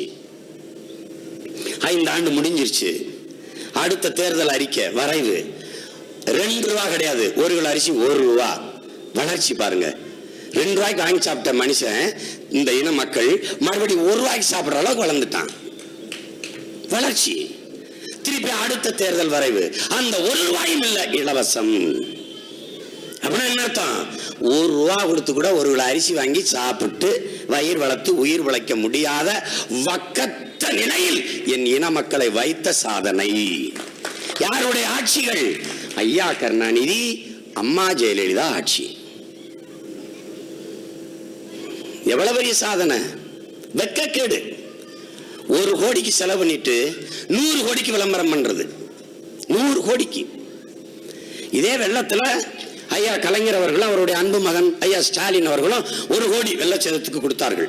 அது மக்களுக்கு வந்து சேர்ந்துச்சா சேரலையான்னு கேட்க கூடாது, செய்தியா வந்துச்சு 1 கோடி. ஆனால் தொடர்ச்சியா ஒரு 20 நாள் எல்லா செய்தித்தாள்லையும் முழு பக்க விளம்பரம் வந்து கொண்டிருந்ததா இல்லையா? வந்து கொண்டு முடியட்டும் முடியட்டும் முடியட்டும் முடியட்டும் முடியட்டும் முடியட்டும். நாங்களும் சொன்னோம், இதத்தாயா 50 ஆண்டுகளா சொல்லிக் கொண்டிருக்கிறோம். உங்களுக்கு முடியட்டும், இனிமையாவது என் இன மக்களுக்கு விடியட்டும். அதைத்தான் 50 ஆண்டுகளா சொல்லிக் கொண்டிருக்கிறோம். ஒவ்வொரு நாளும் ஆளுமா டோலுமா, சட்டம் ஒழுங்கு அவுட்டுமா, அதுமா இதுமா, அங்க பார்த்திருப்பா இங்க பார்த்திருப்பா அங்க பார்த்திருப்பா, நீ இங்க பார்த்தியா? ஒவ்வொரு செய்தித்தாளும் ஒவ்வொரு கோடி.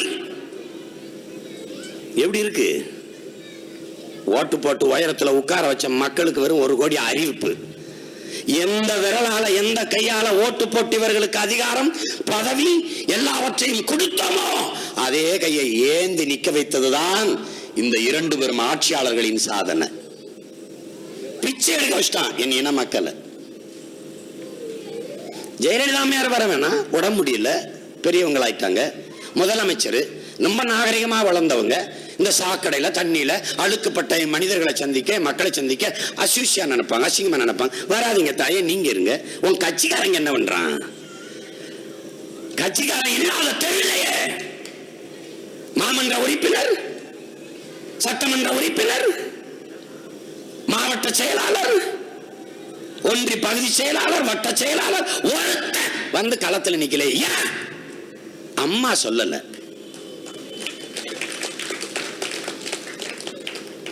நீங்க எவனுமே காலையில் எந்திரிச்சு தானா பல்லு விளக்குறது இல்லையே. அம்மா சொல்லணும். அப்பத்தான் பல்லு விளக்குவான், கழிவறை போவான், குளிப்பான். அம்மா சொல்லணும். இப்படி ஒரு அம்மா பைத்தியங்களை நான் உலகத்துல பார்த்ததில்லை. பெத்ததாய கொண்டு முதியோர் இல்லத்தில் விட்டுட்டு, பெத்ததாய முதியோர் இல்லத்தில் விட்டுட்டு எங்கிருந்தோ வந்தவங்களெல்லாம் அம்மா அம்மா அம்மா. கால கொடுமை. அம்மா ஆடு, அம்மா மாடு, அம்மா உப்பு, அம்மா அரிசி, அம்மா உணவகம், அம்மா அழைப்பு மையம். இது நான் என்ன கேட்கிறேன்? அம்மா டாஸ்மார்க், அம்மா பீரு, அம்மா ரம்மு, அம்மா ஜின்னு. இந்த தமிழ்நாடுன்னு எதுக்கு பேரு? அதை எடுத்துட்டு அம்மா நாடு. ஒரு 5 வருஷம் இருக்கட்டும். அப்புறம் இவர் ஐயா வந்தாரு. அவர் அந்த ஐயா வந்தவொடனே அதை எடுத்துட்டு ஐயா நாடு. ஐயா வருவாரு, கலைஞர் காப்பீட்டு திட்டம். அம்மா வருவாங்க, அம்மா காப்பீட்டு திட்டம். நாங்க வர்றோம், 2 பேரை அழைச்சிட்டு இந்த 2 பேர்கிட்ட இருந்து நாட்டை காப்பாத்துறது நம்ம காப்பீட்டு திட்டம். நீங்க என்னமா இந்த தமிழர்கள்லாம் சிங்களன் அடிச்சுட்டான், கொன்னுட்டான், சிங்களன் இருந்து தமிழர்களுக்கு விடுதலை, இங்க வந்து முதலாளி ஆதிக்க வர்க்கம் அடிமை. விடுதலை என்பதே தமிழ் தேசிய மக்களுக்கு முதல் விடுதலை கருணாநிதி ஜெயலலிதாவிடம் இருந்துதான். இந்த மண்ணை இந்த 2 பேரிடம் இருந்து மீட்க வேண்டியதும் காக்க வேண்டியதும் ஒவ்வொருவருடைய கடமை. அதை புரிஞ்சுக்கோ. இதுல இருந்து மீட்டு அதுவா பழச்சுக்கிறோம் இந்த இனம். இன்னொரு 5 ஆண்டுலாம் கொடுத்தீங்கன்னு வச்சுக்கிறேங்க, கதை முடிஞ்சு.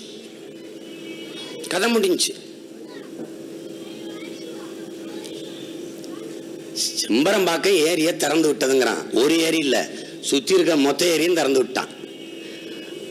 நீங்க அறிவார்ந்த என்ன சொந்தங்கள் இருக்கிறீங்க. பெருந்தலைவர் காமராஜர் ஆட்சியில முதலமைச்சரா இருக்கிறாரு. இப்படி ஒரு வெள்ள சூழல் வந்தா என்ன நடந்திருக்கும் பாருங்க. 24 மணி நேரம் இந்த அணை ஏறிக்கிட்டே உட்கார்ந்து இருந்திருப்பாரு.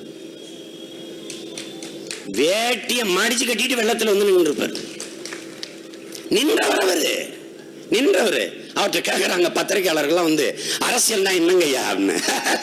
இந்த என் சனங்க தண்ணி இல்லைன்னு குடத்தை வச்சுட்டு தெருவில் போராடிட்டு இருக்குது, என்னன்னு கேட்க போய்கிட்டு இருக்கேன், இதுதான் அரசியல். அவர் தான் சொல்றாரு, அரசியல் என்பது முழுக்க முழுக்க மக்களுக்கான சேவை. அதான் அரசியல். அரசியல் என்பது மக்களின் மீது ஆட்சி அதிகாரத்தை செலுத்துகிற விவகாரம் அல்ல, மக்களுக்கு ஆற்றப்படுகிற தொண்டு. இது என்னுயிர் தலைவன் என் அண்ணன் பிரபாகரன் எங்களுக்கு கற்பித்தது. அவன் பிள்ளைகள் நாங்கள் சொல்லுகிறோம். அரசியல் என்பது அனைத்து உயிர்களுக்குமான தேவையும் அதை நிறைவு செய்யும் சேவையும் தான் அரசியல். நாம் தமிழர் அரசியல் அனைத்து உயிர்களுக்குமானது. நாம் தமிழர் கட்சி அனைத்து மக்களுக்குமானது. தலைமை எப்போதும் தமிழனுக்கானது. இதுதான் எங்கள் தத்துவ நிலைப்பாடு. இது உடனே இனவாதம் பேசுறான். சீமான் நல்ல பேரானா இப்படி இனவாதம் பேசுறான். என் நாட்டை நான் ஆளணும் கேட்பது என் இனத்தின் உரிமை. என் நாட்டை இன்னொருவர் ஆள நினைப்பதுதான் இனவாதம், இனவெறி. என் நாட்டை இன்னொருவர் ஆள நினைப்பது சரி, என் நாட்டை நானே ஆளணும் நினைப்பது இனவெறி என்றால் அறிவார்ந்த மக்கள் இதை ஏற்கிறீர்களா? எப்படி ஏற்கிறீர்கள் கேட்டால் இங்க இருக்கிற பெருமக்கள் இது இந்தியா, யாரும் ஆளலாம் அப்படின்னா ஏன் நாட்டில் நிக்கிற? மகாராஷ்டிராவில் நில்லு, கட்சி ஆந்திராவில் ஆரம்பி, கட்சியை கேரளாவில் ஆரம்பி. இந்தியா தானே. உம்மன் சாண்டி ஐயா மதிப்பிற்குரிய பெருமகன் மலையாளத்தை ஆள்றாரு, கேரளா வாழ்றாரு.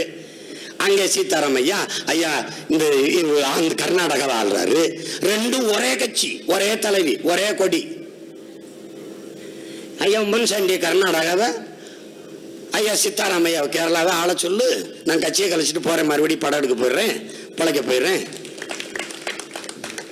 இதுக்கு பதில் யாருன்னு சொல்றது இல்ல. அது வாய் மூடிட்டு போயிடுறது. ஆந்திரா 2 மாநிலமா ஆயிடுச்சு, தெலுங்கானா ஆந்திரா. ஆந்திராவா ஐயா சந்திரபாபு நாயுடு, தெலுங்கானாவா ஐயா சந்திரசேகர் ராவ் ஆள்றாங்க. 2 பேரும் ஒரே மாநில மக்கள், ஒரே இனத்தின் மக்கள். எங்க ஐயா சந்திரசேகர் ராவ் ஆந்திரா முதலமைச்சரா, ஐயா சந்திரபாபு நாயுடு தெலுங்கானா முதலமைச்சரா ஆயிரு சொல்லு. நாங்க பெரிய கும்பிடா போட்டு நீங்க சொல்றதான் சரின்னு போறோம். ஒரு வார்டு கவுன்சிலர் ஆக முடியாது மாறி மாறி 2 பேரும்.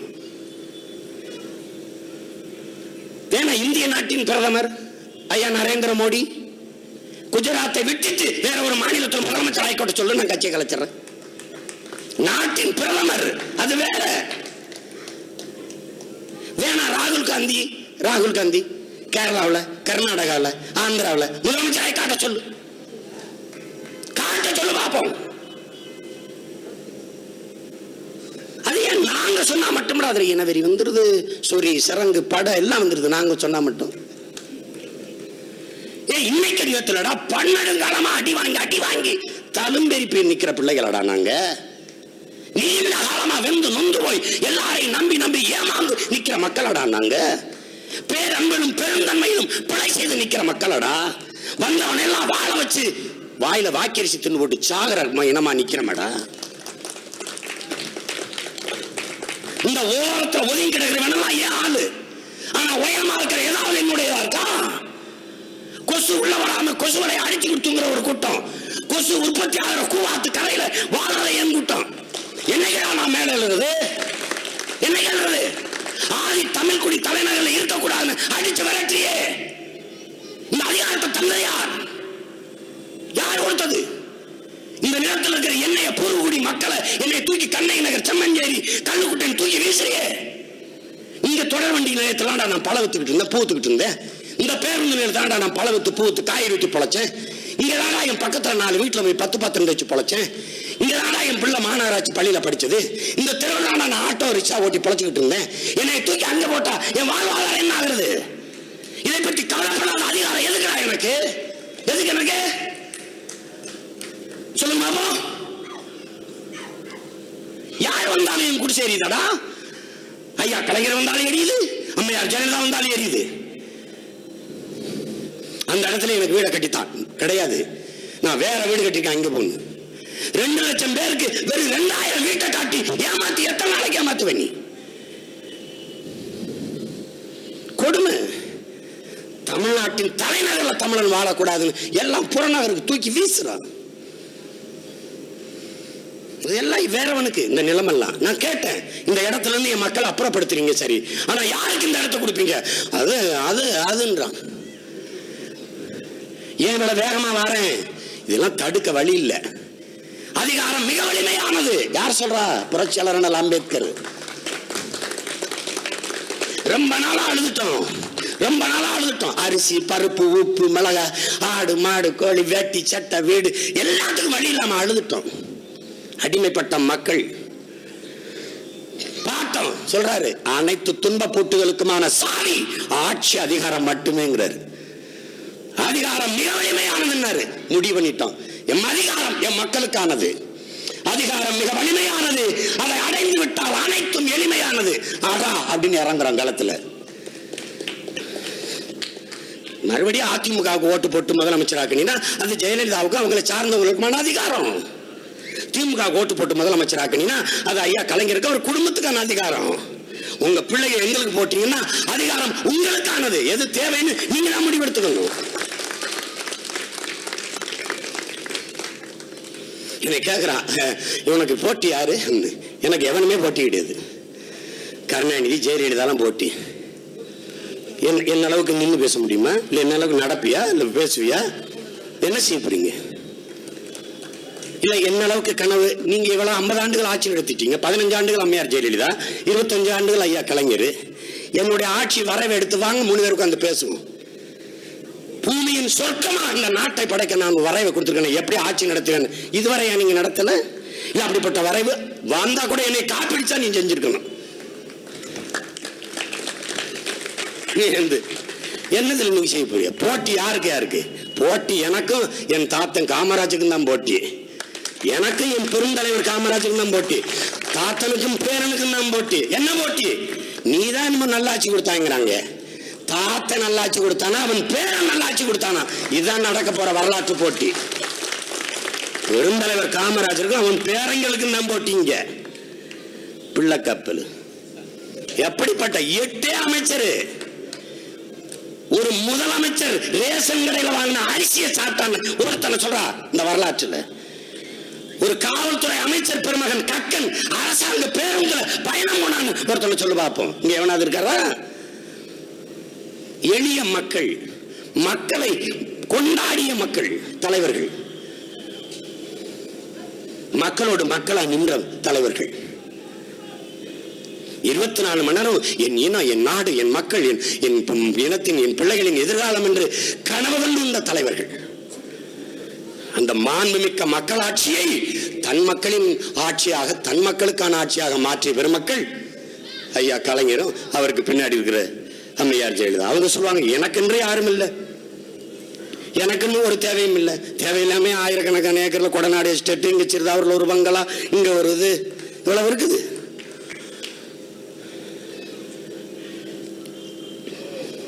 எனக்கென்று யாரும் இல்லை, உங்களுக்கென்று யாரும் இல்லை. உங்க கூட இருக்கிற உங்கள் உயிர் சகோதரி சசிகலாவுக்கு ரொம்ப இருக்கிறாங்களே, அவங்களுக்கும் யாரும் இல்லையா? முடிச்சுட்டாங்க எங்களை. எல்லாத்தையும் முடிச்சு மூட்டை கட்டி அனுப்புறதுக்கு வேலை நடக்குது.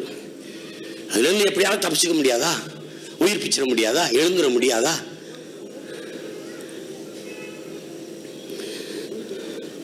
அதுக்கு தான் இந்த போராட்டம். நான் உங்ககிட்ட ஓட்டு கேட்டு வந்து நிக்கிறேன்னு நினைக்கிறீங்களா? நம்ம இனத்தின் உரிமையை கேட்டு நிக்கிறோம். உங்க பிள்ளைகள் நாங்க என் இனத்தின் உரிமையை கொடு அப்படின்னு. நாங்க வாக்கு கேட்டு வரல, நம் இனத்தின் எதிர்கால வாழ்க்கையை கேட்டு வந்து நிக்கிறோம். இன்று பிறக்கிற, படித்துக் கொண்டிருக்கிற, நாளை பிறக்க போற தலைமுறை பிள்ளைகளுக்கான எதிர்காலத்தை கேட்டு வந்து நிக்கிறோம். எப்படி? என்னுடைய தகப்பனார் பெருமதிப்பிற்குரிய பெரிய தகப்பன் நம்மாழ்வார் அவர்கள் தண்ணீரை பூமிக்கு மேல தேக்கிற தண்ணீரை வேளாண்மைக்கு பயன்படுத்தணும், விவசாயத்துக்கு பயன்படுத்தணும். பூமிக்கு உள்ள நிலத்தடி நீர் அதை உறிஞ்சி தாண்டா மகனை குடிநீருக்கு பயன்படுத்தணும். ஏன்னா மணல் உலகத்தின் தலை சிறந்த வடிகட்டி பூமிக்குள்ளிருந்து எடுக்கிற நீர் தான் தூய குடிநீரா இருக்கும். அதை மக்களுக்கு குடிக்க கொடுக்கணும் என்று கற்பிக்கிறான். அதை உங்க பிள்ளைகள் செய்ய போறோம். தண்ணிக்கு போய் கேரளாவிலையும் கர்நாடகாவிலையும் கையேந்தோன்னு நினைக்கிறியா நீ? கேரளாவில் 722 மில்லிமீட்டர் தான் மழை பெய்யுது. கர்நாடகாவில் எவ்வளவு? கர்நாடகா ஆந்திராவிலாம் 908 மில்லிமீட்டர் மழை பெய்யுது. நமக்கு 950 மில்லிமீட்டர் மழை பெய்யுது. 950 மில்லிமீட்டர். 4000 டிஎம்சி தண்ணீர் ஆண்டு ஒன்றுக்கு நமக்கு கிடைக்குது. அதுல 1500 டிஎம்சி தண்ணீர் தான் நம்ம பயன்படுத்துறோம். மீதி 2500 டிஎம்சி தண்ணீரை கடல்ல விட்டுறோம். இந்த 2500 டிஎம்சி தண்ணீரை நான் சேமிச்சுட்டேன்னா கூப்பிட்டு ஏ கேரளா உனக்கு கொஞ்சம் தண்ணி வேணுமாடா, கர்நாடகா கொஞ்சம் தரவா. நான் வந்தவொடனே சொல்லிடுவேன், கூப்பிட்டு பேசிடுவேன். 2 முதலமைச்சர் சந்திச்சு சாப்பிட்டு நான் ஒண்ணுமே தண்ணி கேட்க மாட்டேன்னு. நம்ம 2 பேரும் பங்காளி, அடிச்சுக்க கூடாது, ஒற்றுமையா இருப்போம். ஆனா இங்க பாருப்பா, உன்னுடைய நீர்வளம் உனக்கு, உன்னுடைய நீர்வளம் உனக்கு, என் மண்ணீர் வளம் எனக்கு, என்கிட்ட இருந்து எதையும் தரமாட்டப்பா, போயிட்டு வா. ஆனா வெள்ளம் வந்துருச்சு, ரொம்ப தண்ணி தங்கிருச்சுன்னு திறந்து விட்டா தொலைச்சு போடுவேன். நீயே வச்சுக்க எல்லாத்தையும். எப்படி இருக்கு? எதுக்கு போய்? இது ஒரு நுட்ப சூழ்ச்சி. கன்னடன் என்ற ஒண்ணு தமிழனுக்கு கோவம் வரணும், தெலுங்கன் என்ற ஒண்ணு தமிழனுக்கு கோவம் வரணும், தமிழன் என்ற ஒண்ணு தெலுங்கர் கோவம் வரணும், தமிழன் என்ற ஒண்ணு கன்னடர் கோவம் வரணும், மலையாளி என்ற ஒண்ணு தமிழர் கோவம் வரணும், தமிழன் என்ற ஒண்ணு மலையாளி கோவம் வரணும். வந்தால் தான் இந்தியா ஒன்னா இருக்கும்.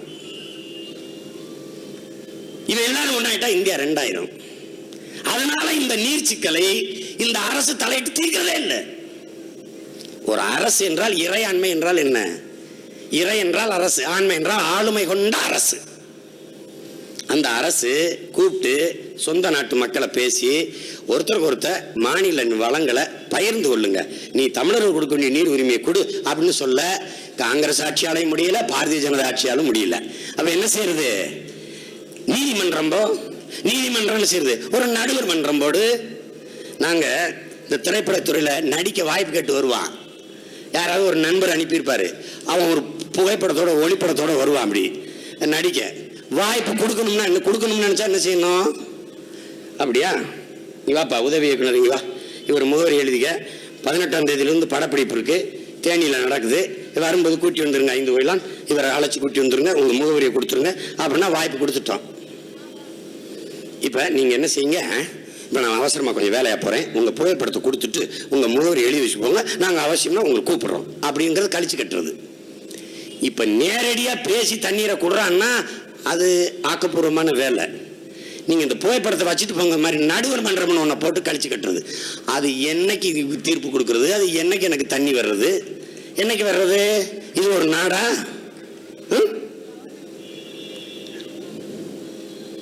கால கொடுமை. ஜல்லிக்கட்டுக்கு தடைய போடுது. ஜல்லிக்கட்டுக்கு ஐயா கலைஞர் ஆட்சியில் இருக்கும்போது தடையே வருது. அப்ப பேசாம இருந்துட்டு அம்மையார் ஜெயலலிதா இவர் வழக்குக்காக பெங்களூர்ல போய் வழக்கறிஞர்கள், அரசு வழக்கறிஞர்கள், அவர்களோட 20 வழக்கறிஞர் முதல் நாள் இரவே அறையை போட்டு தங்கி நீதிமன்றம் திறக்கிறதுக்கு முன்னாடியே வாசல்ல காத்திருந்து போய் வாதாடி பிணைய பெற்று வராங்க. ஆனா ஜல்லிக்கட்டு தடையை நீக்கிறதுக்கு, கையில் எரிவாயு தடையை வாங்குறதுக்கு இந்த அரசு வழக்கறிஞர் போய் வாதாடவே இல்லை. எப்படி இருக்கு?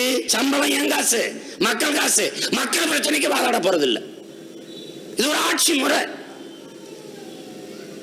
ஜல்லிக்கட்டுக்கு தடை, ஆட்டு கிடா சண்டைக்கு தடை, சேவல் சண்டைக்கு தடை. நாங்க வந்தவொடனே ஒரே போடு 2ஆ உடைன்னு உடைச்சிருவான். ஆட்டு கிடா சண்டை நடக்கும், கோழி சேவை சண்டை நடக்கும். ஜல்லிக்கட்டு காலையே தேசிய விளையாட்டை அறிவிச்சு ஜல்லிக்கட்டை நடத்துவோம். ஒண்ணும் செய்ய முடியாது. என்னைய காவிரியில தண்ணியை கொடுன்னு நீங்க முடியாது. ஒரு சொட்டு தண்ணீர் தமிழர்களுக்கு இல்லைன்னு எந்திரிச்சு போயிட்டாரு அன்னைக்கு இருந்த முதலமைச்சர் ஜெகதீச செட்டர். என்ன பண்ணிட்டீங்க? இப்ப இருக்கிற ஐயா சீதாராமையும் தர முடியாதுன்றாரு. என்ன செஞ்சிட்டீங்க? முல்லை பெரியாற்றில் தண்ணீர் தர முடியாதுங்கிறாங்க. என்ன பண்ணிட்டீங்க இந்த மாநில அரச? இதே நீதிமன்றம் தானே சொல்லுச்சு. கிடா சண்டை, சேவை சண்டைலாம் விட தமிழன் பைத்தியக்காரனா, லூசா? அறக்கிறக்க நான் மோத விட்டு பார்க்க ஆட்டுக்கிடாயும் மோத விட்டான். தோத்து போன கிடாயை வெட்டி கறியாக்கி சாப்பிட்டு உப்பு கண்டம் போட்டு போயிட்டான். வெள்ள கிடாய இனப்பெருக்கத்துக்கு பயன்படுத்தினான். என்ன, ஒரு வீர பரம்பரையை அடுத்த தலைமுறைக்கு கடத்தினான். அது அவனுடைய பண்பாடு. சேவலையும் சண்டையிட விட்டான். செத்த சேவலை உடனே கறியாக்கி சூப்போட்டு குடிச்சு போயிட்டு இருந்தான். வெள்ள சேவலை இனப்பெருக்கத்துக்கு வச்சான். ஒரு வீர பரம்பரையை கடத்தினான். ஆடு கோழியில வீர பரம்பரையை கடத்திய மானம் மறவர்களடா நாங்க. வீர பரம்பரை. நீ என்னமோ எங்களை ஒரு காமெடி பாய்ஸ் மாதிரி நினைச்சு, காமெடி பாய்ஸ் மாதிரி கோமாளி பயில நினைச்சுக்கிட்டு பெரும் வேலை செய்ய வந்த சிறுவர்கள் நாங்கள். சாதாரணமானவர்கள், அசாதாரணமான ஒன்றை கனவு காண்பவர்கள். உன்னால் சுமக்க முடியாத அளவிற்கு உன் எதிர்காலத்தை பற்றிய பெரிய கனவை சுமந்து நில் என்கிறான் ஆல்பர்ட் ஐன்ஸ்டீன். அப்படிப்பட்ட ஒரு கனவை சுமந்து நிற்கிறான். உள்ளதெல்லாம் உயர் உள்ளல், மற்றது தள்ளினும் தள்ளாமை நீர்த்து என்கிறது எமது மறை. வள்ளுவ பெருமகனார் தந்த உலக பொதுமறையில் எங்க ஐயா அப்துல் கலாம் சொல்றார், தூங்கும் போது உனக்கு வருவதல்லடா கனவு, உன்னை தூங்க விடாமல் செய்வதுதான் கனவு என்று சொல்றாரு. அப்படி என்னை தூங்க விடாமல் செய்யற கனவு என்ன? அலை மாகடல் நிலம் வானில் உன் அணி மாளிகை ரதமே, அவை ஏறிடும் விதமே உனது அதிகாரம் நிறுவுவாய். கொலை வாழின எழடா மிக கொடியோர் செயலாளரே, குகைவாள் ஒரு புலியே உயர் குலநேவிய தமிழா. இதுதான் உறங்க விடாம செய்யற கனவு. வலியோர் சிலர் எளியோர் தமை வதையே புரிகுவதா? மகராசர்கள் உலகாடுதல் நிலையாம் எனும் நினைவா? உலகால உனது தாய் மிகு உயிர்வாதை அடைகிறாள், உதவாதி நீ ஒரு தாமதம் உடனே வெளி தமிழா. தூங்கும் புலியை பறை கொண்டு எழுப்பினோம், தூய தமிழரை தமிழ் கொண்டு எழுப்பினோம். தீங்குறு பகைவர் இவன் என்று நீக்குவோம், சந்தமிழ் உணர்ச்சி வேல் கொண்டு தாக்குவோம். பண்டை பெரும்புகள் உடையோமா இல்லையா? பாருக்கு வீரத்தை சொன்னோமா இல்லையா? எண்ணிசை வாய்மையால் ஆண்டோமா இல்லையா? எங்களுக்கு இங்குற்ற நரிகளால் தொல்லையா என்று பாடுறான். பெரும் கனவை விதைச்சிட்டு போயிட்டான் முன்னோர்கள். அலை மாகடல் நிலம் வானில் என்ன, வெறும் தரையில மட்டும் அதிகாரம் இருந்தில்ல, கடல்ல அதிகாரம், வான்ல அதிகாரம்ன்றான். இந்த இந்து சமுத்திரம் இருக்கு, இந்த கடல். இன்னும் அருமை பெரும்பாட்டு அருண்மொழி சோழன், அரசேந்திர சோழன் இருக்கான, அவன் ஏரி மாதிரி வச்சு கப்பல் ஓட்டி விளையாண்டு தெரிஞ்சிருக்கான். அவன் பிள்ளை இன்னைக்கு ஒரு படகுல மீன் பிடிக்க முடியல, சிங்களம் பிடிச்சி உள்ள அடைச்சிடறான். இன்னைக்கு கூட கொஞ்சம் பிற கைது பண்ணிட்டு போயிட்டான். இங்க அம்மா வந்தாலும் கடிதம், ஐயா வந்தாலும் கடிதம். பார்த்துக்கிட்டே தானே இருக்கோம். நாங்க உட்கார்ந்து சிங்களம் எங்களுக்கு தான் கடிதம், எங்களுக்கு தான். தயவு செய்து ஒரு மீனவனை தொட்டா இங்க 100 சிங்கலம் உள்ள போவான், அங்க 5 மீனவனை தொட்டா 500 மீனவன் உள்ள போவான், 500 சிங்கலம் உள்ள போவான். இங்க நான் போராட மாட்டேன், அங்க அவன் போராடுவான். அவன் பொண்டாட்டி புள்ள தாத்தா பாட்டி ஆத்தா அப்ப எல்லாம் கத்துவான், யாழ விடுதலை செய்ய எனக்கு கடிதம் வரும். கிழிச்சு டர்ன்னு தூக்கி போட்டு வேற நெக்ஸ்ட், அப்புறம் வேற என்னப்பா, we will consider it, we will discuss about it. இப்படிதான்டா பேசி எங்களை கொள்ளையா கொண்டு தோப்பாச்சு விட்டீங்க. ஐயோக்கிய பையனுங்களா, ஆள் இல்ல ஆட்டம் காட்டுறான். எனக்கு அப்பன் இல்ல, என் வீட்டுல அப்பன் இல்ல, எங்க ஆத்தாவை கை பிடிச்சிருக்கான், என் தங்கச்சியை கை பிடிச்சிருக்கிறான். என் நாட்டுல தலைவன் இல்ல, யாரை தோண்டி திங்கிறான், மலையை வெட்டி கொண்டு போறான், எல்லாத்தையும் பிடிங்கி தின்ட்டு போறான். ஏறி உட்கார்ந்துட்டேன்னா என்ன பண்ணுவான் தெரியும் அவனுக்கு. ஆள் உட்காந்துட்டான்ட்டு வாழை சுருட்டி வச்சுட்டு பேசாம இருப்பான்.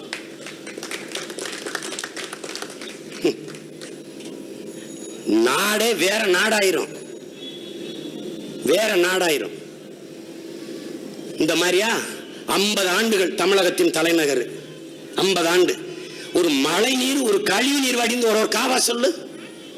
இந்த நானே என் தம்பி இருக்கோம், இந்த வேட்பாளர் முருகேசன், தெருவா போனேன். எத்தனை தாய்மார்கள், எவ்வளவு பெரியவர்கள், எவ்வளவு இளம் பெண்களை, அக்கா தங்கச்சி, ஒரு கழிவறை இல்ல, 2 கழிவறை, 2000 பேருக்கு 2 கழிவறை, 3 கழிவறை, 3 பிரிவுகள், 3 கழிவறை பூட்டிட்டு சாவி எடுத்துட்டு போயிடறான். ஏன் சுத்தப்படுத்த முடியல? நாங்க போய் சுத்தப்படுத்தி கொடுத்தோம். என்னடா அப்படின்னு அன்னைக்கு முடிவெடுத்தேன், இந்த மண்ணை இவங்களை ஆள விட்டதான்டா தப்பு அப்படின்னு அன்னைக்கு முடிவெடுத்தோம். நாங்க ஒரு அடிப்படை வசதி கூட இல்லாம என் மக்களை வாழ வச்சு, ஒரு பொறுப்புள்ள ஒரு அதிகாரம் முதலமைச்சர்னா என்ன பண்ணிருக்கணும்? அம்மையார் ஜெயலலிதா செம்பரமாக்க ஏரியில எவ்வளவு டிஎம்சி, எவ்வளவு கண்ணாடி தண்ணி ஏறி இருக்கு, இவ்வளவு இன்னும் எவ்வளவு கொள்ளளவு இருக்கு, இவ்வளவுதான் அம்மா இருக்குது அப்படின்னா திறந்து விடணும். அப்ப மக்களுக்கு முன்னறிவிப்பு செய்யுங்க, செஞ்சு பாதுகாப்பான இடத்துக்கு வெளியேற்றுங்க. எது தாழ்வு பகுதியோ அங்கெல்லாம் இருக்கிறவங்க வெளியேற்றுங்க. எல்லா முக்கியமான பொருள்களை அவங்களுக்கு வேண்டிய அத்தியாவசிய பொருள் எடுத்துட்டு வெளியேற்றுங்க. பகல்ல கொஞ்சம் கொஞ்சமா திறந்து விடுங்க. ஒரு 1000 கண்ணாடி, ஒரு 2000 கண்ணாடியா திறந்து விடுங்க. செஞ்சிருக்கணுமா இல்லையா? நள்ளிரவு 12 மணிக்கு தூங்க போகும்போது 80,000 70,000 கண்ணாடி தண்ணீரை மொத்தமா திறந்து விட்டோம். எத்தனை பேர் செத்து போனா? நீ காட்டின கணக்கு எவ்வளவு? சத்தம் எவ்வளவு?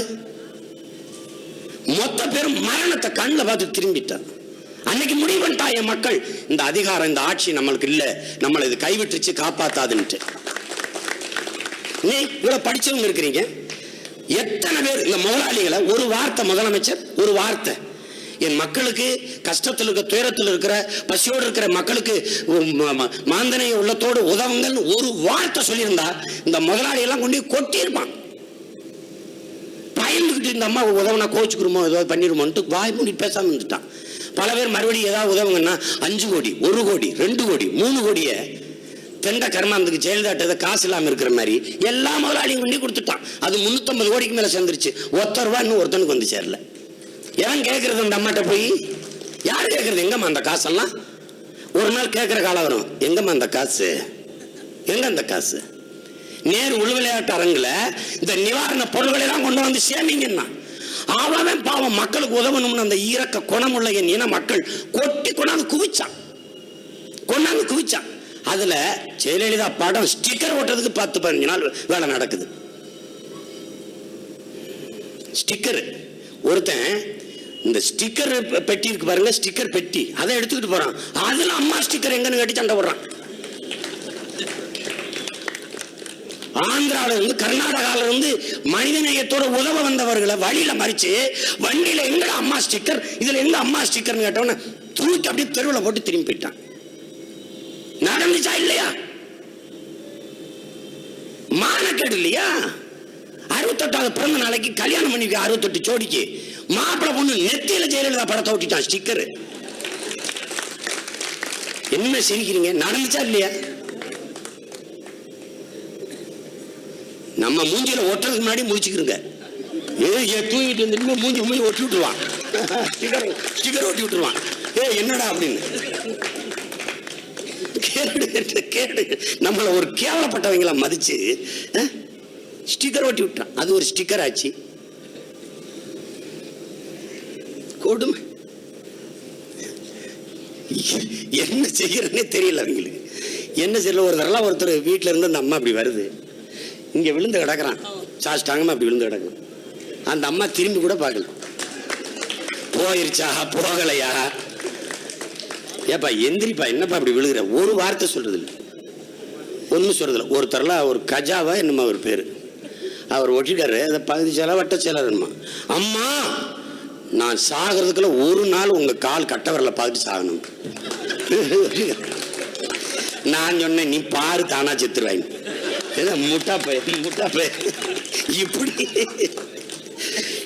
எப்படிப்பட்ட ஒரு மானமிக்க இனத்துல பிறந்துட்டு மானம் கட்டு போய் காலில் விழுகிறத பெருமையா நினைச்சுக்கிருக்காங்க.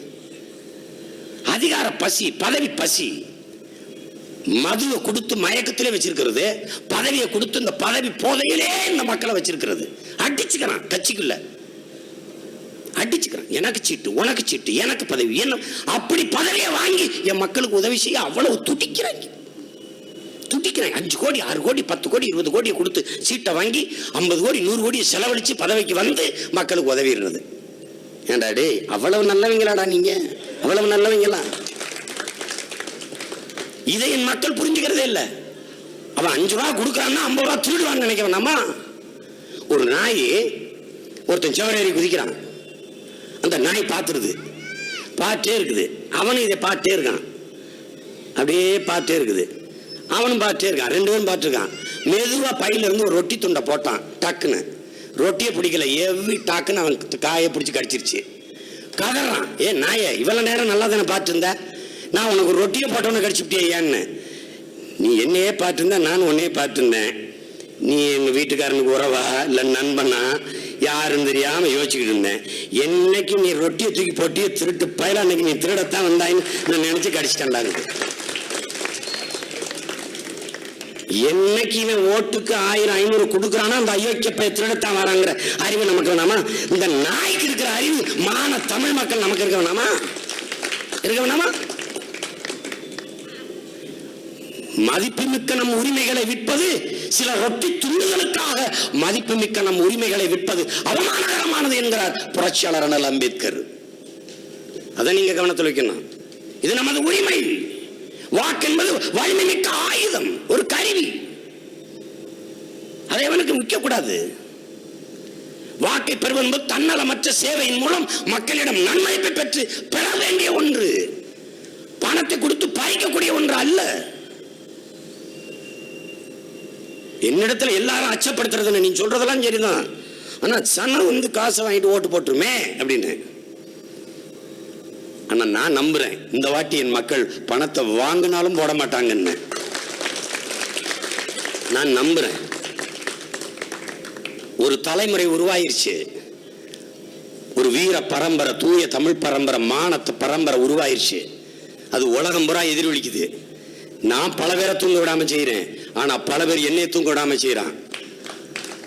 நள்ளிரவுக்கு எழுப்புறான், அண்ணன்றான், விட்டுறாதேன்றான். இதை விடிய காலம் சொல்லி இருக்கலாமாடான்னு, என்னால தூங்க முடியலன்றான் அவன்.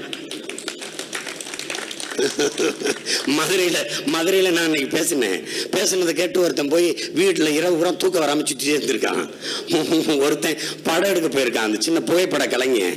அவன் போய் படம் எடுக்கவே மனசு வரல, அண்ணன் பேசினதே ஓடுதுன்னு அவன் வேற ஆள்கிட்ட கருவியை கொடுத்துட்டு வீட்டுக்கு வந்துட்டானா. அங்கிருந்து ராமநாதபுரத்துல பேசுதானேன்னு அங்கே வந்துட்டான். உன்னால இந்த சின்ன படம் எடுக்க முடியல, என்னால பெரிய படம் எடுக்க முடியல. என்னைய தூங்க விடாம பலவே பண்ணிட்டான், தூங்க விடாம பண்ணிட்டான். கெஞ்சுவதில்லை பிறவால் அவர் கேட்டிருக்கும் அஞ்சுவதில்லை, மொழியையும் நாட்டையும் ஆளாமல் துஞ்சுவதில்லை ஒருத்தன். என்னடா எழுப்புறானடா அப்படின்னு. எங்கள் திருநாட்டில் எங்கள் நல்ல ஆட்சியே, பொங்கிடுக வாய்மை பொழிந்திடுக என்றே நீ செங்கதிர் சீர்க்கையால் பொன்னள்ளி பூசிய தங்குள் நிகழ்த்த கருங்குயிலே கூவாயோ என்று எழுப்புறான். செந்தமிழை செந்தமிழ் நாட்டை சிறை நீக்க நந்தமிழர் உள்ளத்தில் வையம் நடுநடுங்கும் வெந்தனல் ஒன்று விரைந்து வளர்ந்ததென்று குந்தி குரல் எடுத்து கூவாயோ கருங்குயிலே என்று எழுப்புறான். இதை படிச்சுட்டு ஒருத்தன் படுத்துக்கிட முடியுமா? தூங்கிட முடியுமா? தூங்கிட்டானா நல்ல ஆத்தாளா பொழுது மறந்து இருப்பானா? அவன் தூக்க வருமான்னு பாரு. எழுப்புறான். பூட்டிய இரும்பு கூட்டின் கதவு திறந்தது, சிறுத்தையே வெளியே வா, எளியன உன்னை இகழ்ந்தவர் நலிந்த புலியன செயல் செய்ய புறப்படு, நம்பினை பகலினை நள்ளிருள் என்று சிந்து பறவையே சிறகை விரி எழு, சிங்க இளைஞனே திருப்பு முகம் திறவெளி, இங்கு நாட்டிற்கு இனி கழுதை ஆட்சியாங்கிறான். இந்த கழுதை யாருன்னா எவனும் பதில் சொல்ல மாட்டான். கை விரித்து வந்த கயவர் நம்மிடை பொய் விரித்து நம் புலன்கள் மறைத்து நமக்குள்ள உரிமை தமக்கென்பாரெனில் வழி வழி வந்த உன் மரத்தனம் எங்கே, மொழிப்பற்றெங்கே, விழிப்புற்று எழு என்று எழுப்புறான். எந்திரான் தண்ணீரை ஊத்தி எழுப்பினாலும் பரவாயில்ல, வெந்நீரை ஊத்தி எழுப்புறான். அன்னைக்கு கிளம்பினவங்க தான் இன்னும் வீட்டுக்கு போய் சேரல, தெருவா கத்துறோம். சுடுகாட்டில் இருந்து பேசியிருந்தா கூட 10 பிணத்தை எழுப்பியிருக்கலாம். இந்த இனத்தை எழுப்பி ஒன்னாக்குறதுக்குள்ள உயிர் போய் உயிர் வருது. ரத்தத்தை வேர்வையா சிந்தி, மூச்சை பேச்சாக்கி, தொண்டை தண்ணி வரல, நெஞ்சு வெடிக்க வெடிக்க பேசி, அப்பா நீ தமிழப்பான்னு சொல்றதுக்குள்ள செத்தவன் கையில வெத்தலா கொடுத்த மாதிரி ஆயிடுது. சொரிஞ்சு சொரிஞ்சு சொரண்டி சொரண்டி கழுவண்டி இருக்கு. தேவர், தேவேந்திரர், நாடாரு, கோனாரு, செட்டியாரு, முதலியாரு, பல்லரு, பறையரு, கவுண்டரு, உடையாரு, சாதி, இங்கிட்டு மதம், இந்து, முஸ்லிம், கிறிஸ்தவர். தமிழனுக்கு மொழி பற்று இனப்பற்று கிடையாது, சாதி பற்று மதப்பற்று தான். இந்த பிள்ளைய வந்த பிறகுதான் சாதி பற்று மொழிப்பற்று, இந்த சாதி பற்று மதப்பற்று விழுந்து மொழிப்பற்று இனப்பற்று மேல எழுது. 85 வயது பெரியவர், உங்களால நம்ப முடியுதான்னு பாருங்க. 85 வயசு பெரியவர் என் கையை பிடிச்சிட்டு கண் கலங்கி சொல்றாரு, இப்ப தாண்டா நான் யாருன்னு எனக்கே தெரியுதுன்றார். எப்படி இருக்கு பாரு சமூகம்.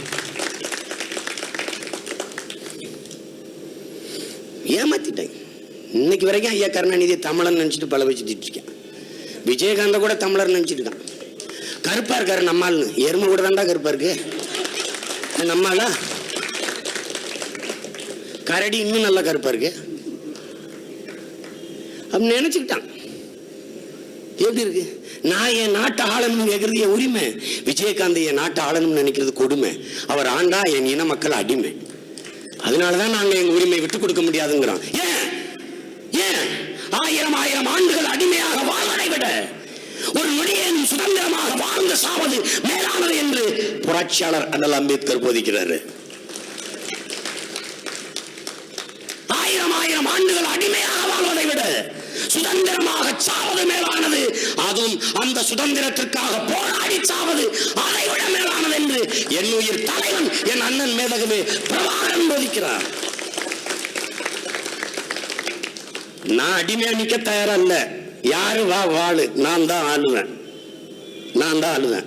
என்னை ஆளை விட்டு பார், ஒரு தடவை போட்டு பாருங்க ஓட்ட, அப்புறம் பாருங்க நம்ம நாட்டை.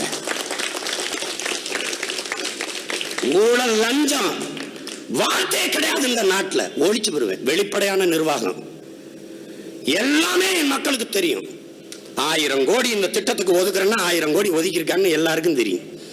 அதுல 800 கோடி செலவாயிருக்கு, 200 கோடி இன்னும் இருக்குது, அது தெரியும். உலகத்துல ஊழல் இல்லாத நாடு, லஞ்சம் இல்லாத நாடு டென்மார்க். அந்த நாட்டின் நிர்வாக முறையை அப்படியே கடைபிடிக்கிறோம். வெளிப்படையான நிர்வாகம் ஆட்சி வரைவில் கொடுத்துருக்கேன். எல்லாம் கணினி மயம், எல்லாம் என் பிள்ளைகளுக்கும் தெரியும், எல்லாருடைய அலைபேசியிலும் தெரியும். ரேஷன் கடையில் 200 மூட்டை வச்சிருக்கான், 80 மூட்டை போட்டிருக்கான், இன்னும் 120 மூட்டை இருக்குது. சக்கரை, வெள்ளை சக்கரை தடை செஞ்சிடறோம், சீனி கிடையாது. வெள்ளை சக்கரை திங்கன்னா நீ எனக்கு 2 மடங்கு வரி கட்டிட்டு தின்னுட்டு, அதை பத்தி எனக்கு பிரச்சனை இல்லை. தடை தான். பனங்கருப்பட்டி, தென்னங்கருப்பட்டி, நாட்டு சக்கரை, மொந்த வெல்லம், அதான் உனக்கு விநியோகம் பண்ணுவேன். அது இலவசமா தருவேன் மக்களுக்கு. நானே காய்ச்ச போறேன், நம்ம தான் விவசாயம் பண்ண போறோமே. ஒரு அடிப்படை ஒரு மனிதனுக்கு தேவை உணவு, உடை, உறையுள். இது 3 வேளாண்மை தான் அடிப்படை. விவசாயத்தில் இல்லாம இது 3 அமைக்க முடியாது. அதனால வேளாண்மை தேசிய தொழில், அரசு பணி. இந்த நாட்டில் கொசு மருந்து அடிக்கிறேன்னு அரசாங்கம் வேலை செய்யறானா இல்லையா? டாக்டர் அரசாங்கம், வக்கீல் அரசாங்கம், பொறியாளர் இன்ஜினியர் அரசாங்கம், போலீஸ் அரசாங்கம், கலெக்டர் அரசாங்கம், எல்லாரும் அரசாங்கம். இவன் எல்லாருக்கும் சோறு போடுறேங்க ஆத்தாளப்பன் பிச்சைக்காரன். எப்படி இருக்கு? கலெக்டர் 3 வேளை பட்னியா போய் வேலை செய்யுங்களேன். அமெரிக்க அதிபராக இருந்தாலும் சாப்பிட்டு தாப்பா வேலைக்கு போகணும். அவர் கையெழுத்து போட்டால் கத்திரிக்காய் வெண்டைக்காய் விளைஞ்சு வராது. எங்க ஆத்தாளப்பனுக்கு வேலையை வைக்கணும். ஒரு தேசம் உண்மையிலேயே வளர்ச்சி அடையணும்னா, பொருளாதாரத்தில் மேம்படணும்னா வேளாண்மை கைவிடாமல் இருக்கணும். காரை இறக்குமதி செய்யலாம், நீரையும் சோறையும் இறக்குமதி செய்யக்கூடாது. அந்த முடிவெடுக்கிறான். இதுவரை இந்த தேசத்தில் இருக்கிறது தனியார்மய, தாராளமய, உலகமய பொருளாதார கொள்கை. பிரைவேட்டைசேஷன், லிபரலைசேஷன், குளோபலைசேஷன், 3ஐயும் மாத்திரம். நம்மளுடைய பொருளாதார, நீ என்னவா வேணாலும், நம்மளுடைய பொருளாதார கொள்கை தற்சார்பு பசுமை பொருளாதார கொள்கை. அதை நீங்க தெளிவா புரிஞ்சுக்கணும். என்னடா தற்சார்புன்னு? என்கிட்ட என்ன இருக்கோ அதான் எனக்கு. இதான் உலகம் பெற காந்தி கண்ட சுயராஜ்யத்தை தான் நான் சொல்றேன். திருப்பி என்கிட்ட என்ன இருக்கோ அதான். கீவாவில் கரும்பு மட்டும் இருக்கு, அதை வச்சு நிம்மதியாக வாழ்றான். கரும்புல இருந்து சர்க்கரை எடுக்கிறான், அதுல இருந்து எத்தனால் பெட்ரோல் எடுக்கிறான். பிரேசில்ல கரும்புல இருந்து எத்தனால் பெட்ரோல். ஆடு, மாட்டுல இருந்து பால். உலகத்திலே பால் அதிகமாக ஏற்றுமதி செய்யற நாடு பிரேசில். மாட்டுக்கறியை ஏற்றுமதி செய்யற நாடு 2வது நாடு பிரேசில். மாட்டுக்கறியை முதன்மை ஏற்றுமதி செய்யற நாடு இந்தியா. 24 லட்சம் டன் 2015 மட்டும் ஐயா நரேந்திர மோடி. மாட்டை கொல்லக்கூடாது, மாட்டுக்கறி தின்னுட்டாங்கிறதுக்கு கல்லெடுத்து தெரிஞ்சு கொண்டாங்களே அவங்க ஆட்சியில 24 லட்சம் டன் பிங்க் ரெவல்யூஷன் மாட்டுக்கறி ஏற்றுமதி செஞ்சு அதுலதான் அதிக காசு. சொந்த நாட்டு மக்கள் என்ன கொண்டு வருவான், ஊராந்திங்கிறதுக்கு ஏற்றுமதி செய்வான். எப்படி நாடு? சிறந்த நாடு. உலகத்துல ஒரு வளத்தை வச்சுக்கிட்டு கொண்டாடிக்கிட்டு இருக்கான். இங்க எல்லாத்தையும் வச்சுக்கிட்டு சோத்துக்கு திண்டாடிட்டு இருக்கான். உலக நாடுகள் எல்லாம் அரசாங்கம் நடத்துற கல்வி, மருத்துவம், சாலை, எல்லாம் போக்குவரத்து, வானூர்தி எல்லாம் தரமா இருக்கு. என் நாட்டில் அரசு நடத்துற விடுதி, அரசு நடத்துற பள்ளிக்கூடம், அரசு நடத்துற மருத்துவமனை, அரசு நடத்துற கல்லூரி கேவலமா இருக்கு. ஏன்? தரங்கட்டவர்கள் எல்லாம் நாட்டாளும் போது எல்லாம் தரங்கட்டு போயிடுது. எல்லாம் கமிஷன். அரசு பள்ளியில வேலை செய்யற ஆசிரியை அரை மணி நேரம் தாமதமா வர்றாங்க. தலைமை ஆசிரியர் கேட்கிறாரு, ஏமா தாமதம், ஏமா லேட்டு அப்படின்னு. சார் பையனை பள்ளிக்கூடத்துக்கு விட்டு வரேன் சார். அந்த அம்மா பள்ளிக்கூடத்துக்கு தான் வருது, ஆனா அந்த அம்மா பையனை வேற ஒரு பள்ளிக்கூடத்தில் சேர்த்து விட்டு வருது. என் வீட்டில் சமைக்கிறதுக்கு ரமேஷ்னு ஒரு தம்பி இருந்தான். நண்பர்கள் வந்தா தேநீர் போட்டு கொடுப்பான். குடிச்சிட்டு ரொம்ப நேரமா இருக்குது, இந்த கோலை எடுத்துட்டு போக ஆள் வரல. ரொம்ப நேரம் கழிச்சு வந்தா, எங்கடா போனேன்னு, டீ குடிக்க போனேன்னு. ஏன்டா நம்ம வீட்டில் அந்த கடையில் டீ நல்லா இருக்குமே. எப்படி இருக்கு? இப்படி இருக்கு நாடு நிர்வாகமும். உங்க பிள்ளைகள் எங்கிருந்து வந்தவங்க? அங்கிருந்து இங்க வந்திருக்கோம். ரொம்ப நாள் அங்க இருந்தோம், சரியா வரல, வந்துட்டோம் இங்க. இந்த மூஞ்சியை பாருங்க, உங்க மூஞ்சியும் கண்ணாடியில் பாருங்க, ஒரே மாதிரி இருக்கும். அதே நிறம், அதே இது, ஒன்றும் இல்லை. அதே ரத்தம், அதே காரம், அதே பசி, அதே உறக்கம், அதே உறவு, ஒன்றும் இல்லை. இந்த ஐயா கலைஞர் சொல்வார் அடிக்கடி, உடன்பிறப்பே உடன்பிறப்பேன்னு. நீ வார்த்தையில தான் அவருக்கு உடன்பிறப்பு, நான் தான் உண்மையிலேயே உனக்கு உடன்பிறப்பு. இந்த வாழ்க்கையில, வரலாற்றுல, உணர்வுல, உறவுல, எந்த வழியில பார்த்தாலும் நான் தான் உனக்கு உண்மையான உடன்பிறப்பு. நீ அங்கே இரு, வராத. ஆனா காங்கிரஸ் நிக்கிற இடத்துல 41 இடத்துல ஒரு ஓட்டு காங்கிரஸுக்கு போடாத. இத்தனை ஆண்டுகளா போட்டியே, உதயசூரியனுக்கு தான் போட்டியே, விடியலையே. இன்னும் விடியலையே. முடியட்டும் விடியட்டும் முடியட்டும் விடியட்டும். அதைத்தான் நாங்களும் சொல்றோம், உங்களுக்கு முடியட்டும், இனிமையாவது எங்க இனத்துக்கு விடியட்டும் விடியட்டும் நாங்களும் கத்துறோம்.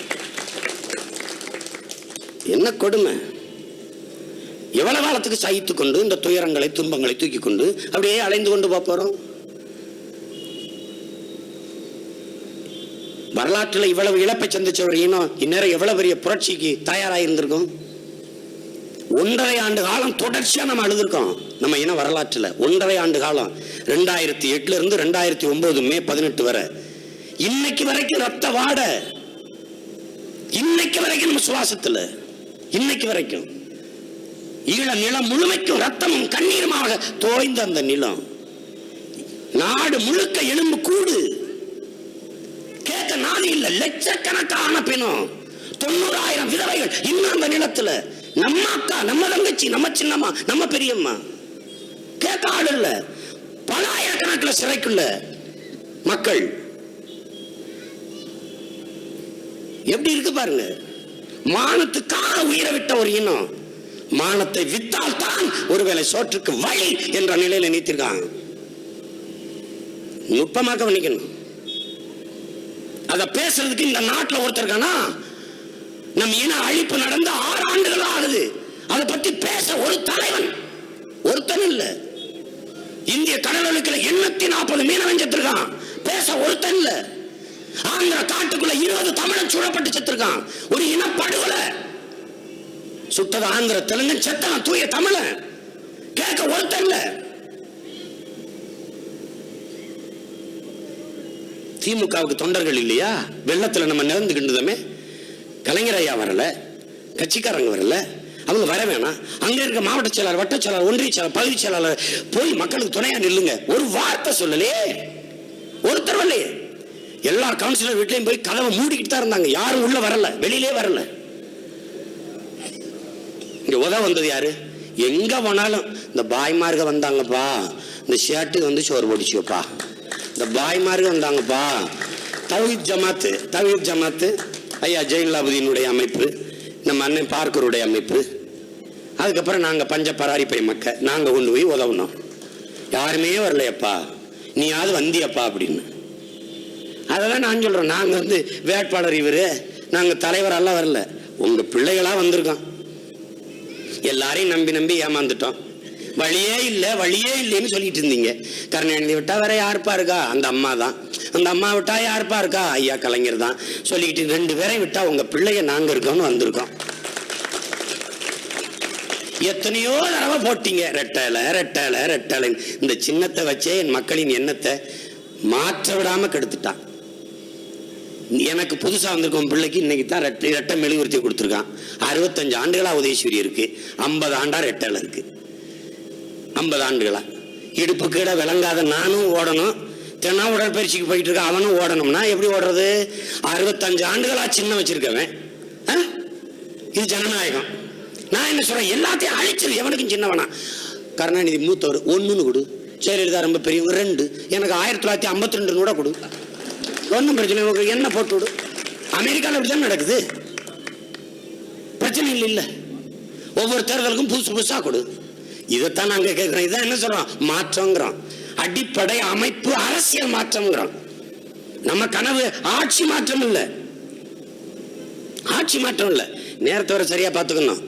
இல்லை வழக்க போட்டு அதுக்கு அங்கே வந்துட்டு அது வேற பிரச்சனை. ரொம்ப 50 நாள் பயணம் வேற இருக்குன்னா கொள்ள வேலை செய்ய வேண்டியது இருக்கு. அதனால என் அன்பிற்குரிய மக்கள், இந்த ஒரு முறை இல்லை, எப்பவுமே இனி போட்டாச்சு. குறிப்பா என் தம்பி தங்கைகள் யோசிக்கணும். நீங்க எல்லாரும் என்ன நினைக்கிறீங்க? அரசியல் ஒரு அநாகரிகமானது, தேவையற்றது நினைக்கிறீங்க. அது இல்ல. அரசியல் இல்லாம நீங்க எதுவுமே இல்ல. இந்த உலகத்தை 2 இயல்கள் தான் இயக்கிக் கொண்டிருக்கிறது. ஒன்று அறிவியல், இன்னொன்று அரசியல். இந்த உலகத்தையே இயக்கிக் கொண்டிருக்கிற அறிவியலையே இந்த அரசியல் தான் இயக்குது. அதை நீங்க கவனத்தில் எடுத்துக்கணும். இன்னைக்கு ஐயா நரேந்திர மோடிக்கு தெரியாம ஸ்ரீஹரிகோட்டாவில் இருந்து விண்கலம் பறக்காது. இங்க அர்ச்சகருக்கு பிரச்சனை, அமைச்சரிடத்தில் மனு. ஆண்டவரிடம் அணுகணும் பேசிட்டு இருக்கிற அர்ச்சகருக்கே பிரச்சனை எல்லாம் அமைச்சர்கிட்ட தான் மனு கொடுக்க வேண்டியிருக்கு. ஏன்னா அவ்வளவு அதிகாரம் பெற்றது இந்த அரசு. அந்த அரசை தீர்மானிப்பது அரசியல். உங்கள் பிறப்பிலிருந்து இறப்பு சான்றிதழ் வாங்குகிற வரை இடையில் வாழ்க்கையில் அத்தனையும் தீர்மானிப்பது அரசு. அந்த அரசை அமைப்பது அரசியல். அதனால எனக்கான, உங்களுக்கான, நமக்கான அரசியலை நாம் தீர்மானிக்காது வேறு எவர் தீர்மானிப்பது? அதனால வரிசையில் நின்று வாக்கு செலுத்துவது அவமானம் நினைக்க கூடாது. வரிசையில் நின்று வாக்கு செலுத்துறதுக்கு வெக்கப்படுறது, விலகி நிற்கிறது ஒரு தேச துரோக குற்றம். அதை என் தம்பி தங்கைகள் புரிந்து கொள்ளணும். அங்கங்கே கொள்ளையடிக்கிறது, ஊழல் செய்வது, லஞ்சம் வாங்குவது, குண்டு வச்சு கொலை செய்வது மட்டும்தான் தீவிரவாதம், பயங்கரவாதம், தேச துரோகம் நினைக்க கூடாது. கல்வி கொடுத்து, வேலை கொடுத்து, நல்ல சம்பளம் கொடுத்து, வசதியான வாழ்க்கையை கொடுத்திருக்க இந்த நாட்டில் ஒரு நாள் ஒரு கொஞ்ச நேரம் வரிசையில் வாக்கு செலுத்தாமல் விலகி நிற்பதும் பெரிய தேச துரோக குற்றம் தான். அங்க உட்கார்ந்துட்டு கால் மேல கால் ஓட்டி வியாக்கியானம் பேசிட்டு கூடாது. நாடு சரியில்லை, அவன் சரியில்லை, இவன் சரியில்லை, நீதான் ஆக சரியில்லை. இந்த வெட்டி கதை பேசுறவன் தான் சுத்த மோசம். அதை புரிந்து கொள்ளணும். இது நமது கடமைன்னு நினைக்கணும். நம்ம ஓட்டு போட்டு என்ன ஆகுதுன்னு எல்லாரும் இருந்தா எல்லாரும் ஓட்டு போடாம போயிடுறீங்க. அந்த வேட்பாளர் போடுற ஒரு ஓட்டு வெற்றி ஓட்டு ஆயிருமா? ஆகாதா? அதான் ஜனநாயகம், அதான் தேர்தல் அரசியல். பணத்தை வாங்கிட்டு ஓட்டு போடுது சொன்னா எத்தனை பேர்? 125 பேர். நீ 75 பேர் என்ன பண்றீங்க? 25 பேரை தீர்மானிக்கிற ஆற்றலா மாற்றுறது யார்? விலகி நிற்கிற 75 பேர். நெப்போலியன் சொல்றான், மாவீரன் நெப்போலியன் என்ன சொல்றான்?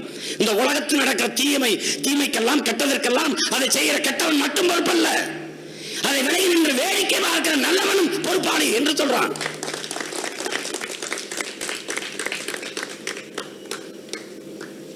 அவன் திருடான் தெரிஞ்சா போய் தடுக்காம வேடிக்கை பார்க்கறதும் திருட்டுக்கு உடன்பாடுதான். அந்த திருட்டுக்கு பங்காளி தான் நீ. அதை தடுக்கணும். அது நம்ம கடமை. 25 பேர் பணத்தை வாங்கிட்டு வாக்கு செலுத்துறவங்க யாருன்னு பாரு. தினக்கூலி, அன்றாடங்காட்சி. அரசு ஒரு வேலை திட்டத்தை கொடுக்குது. 100 ரூபாய் 100 நாள் வேலை திட்டம், 100 ரூபாய் சம்பளம்.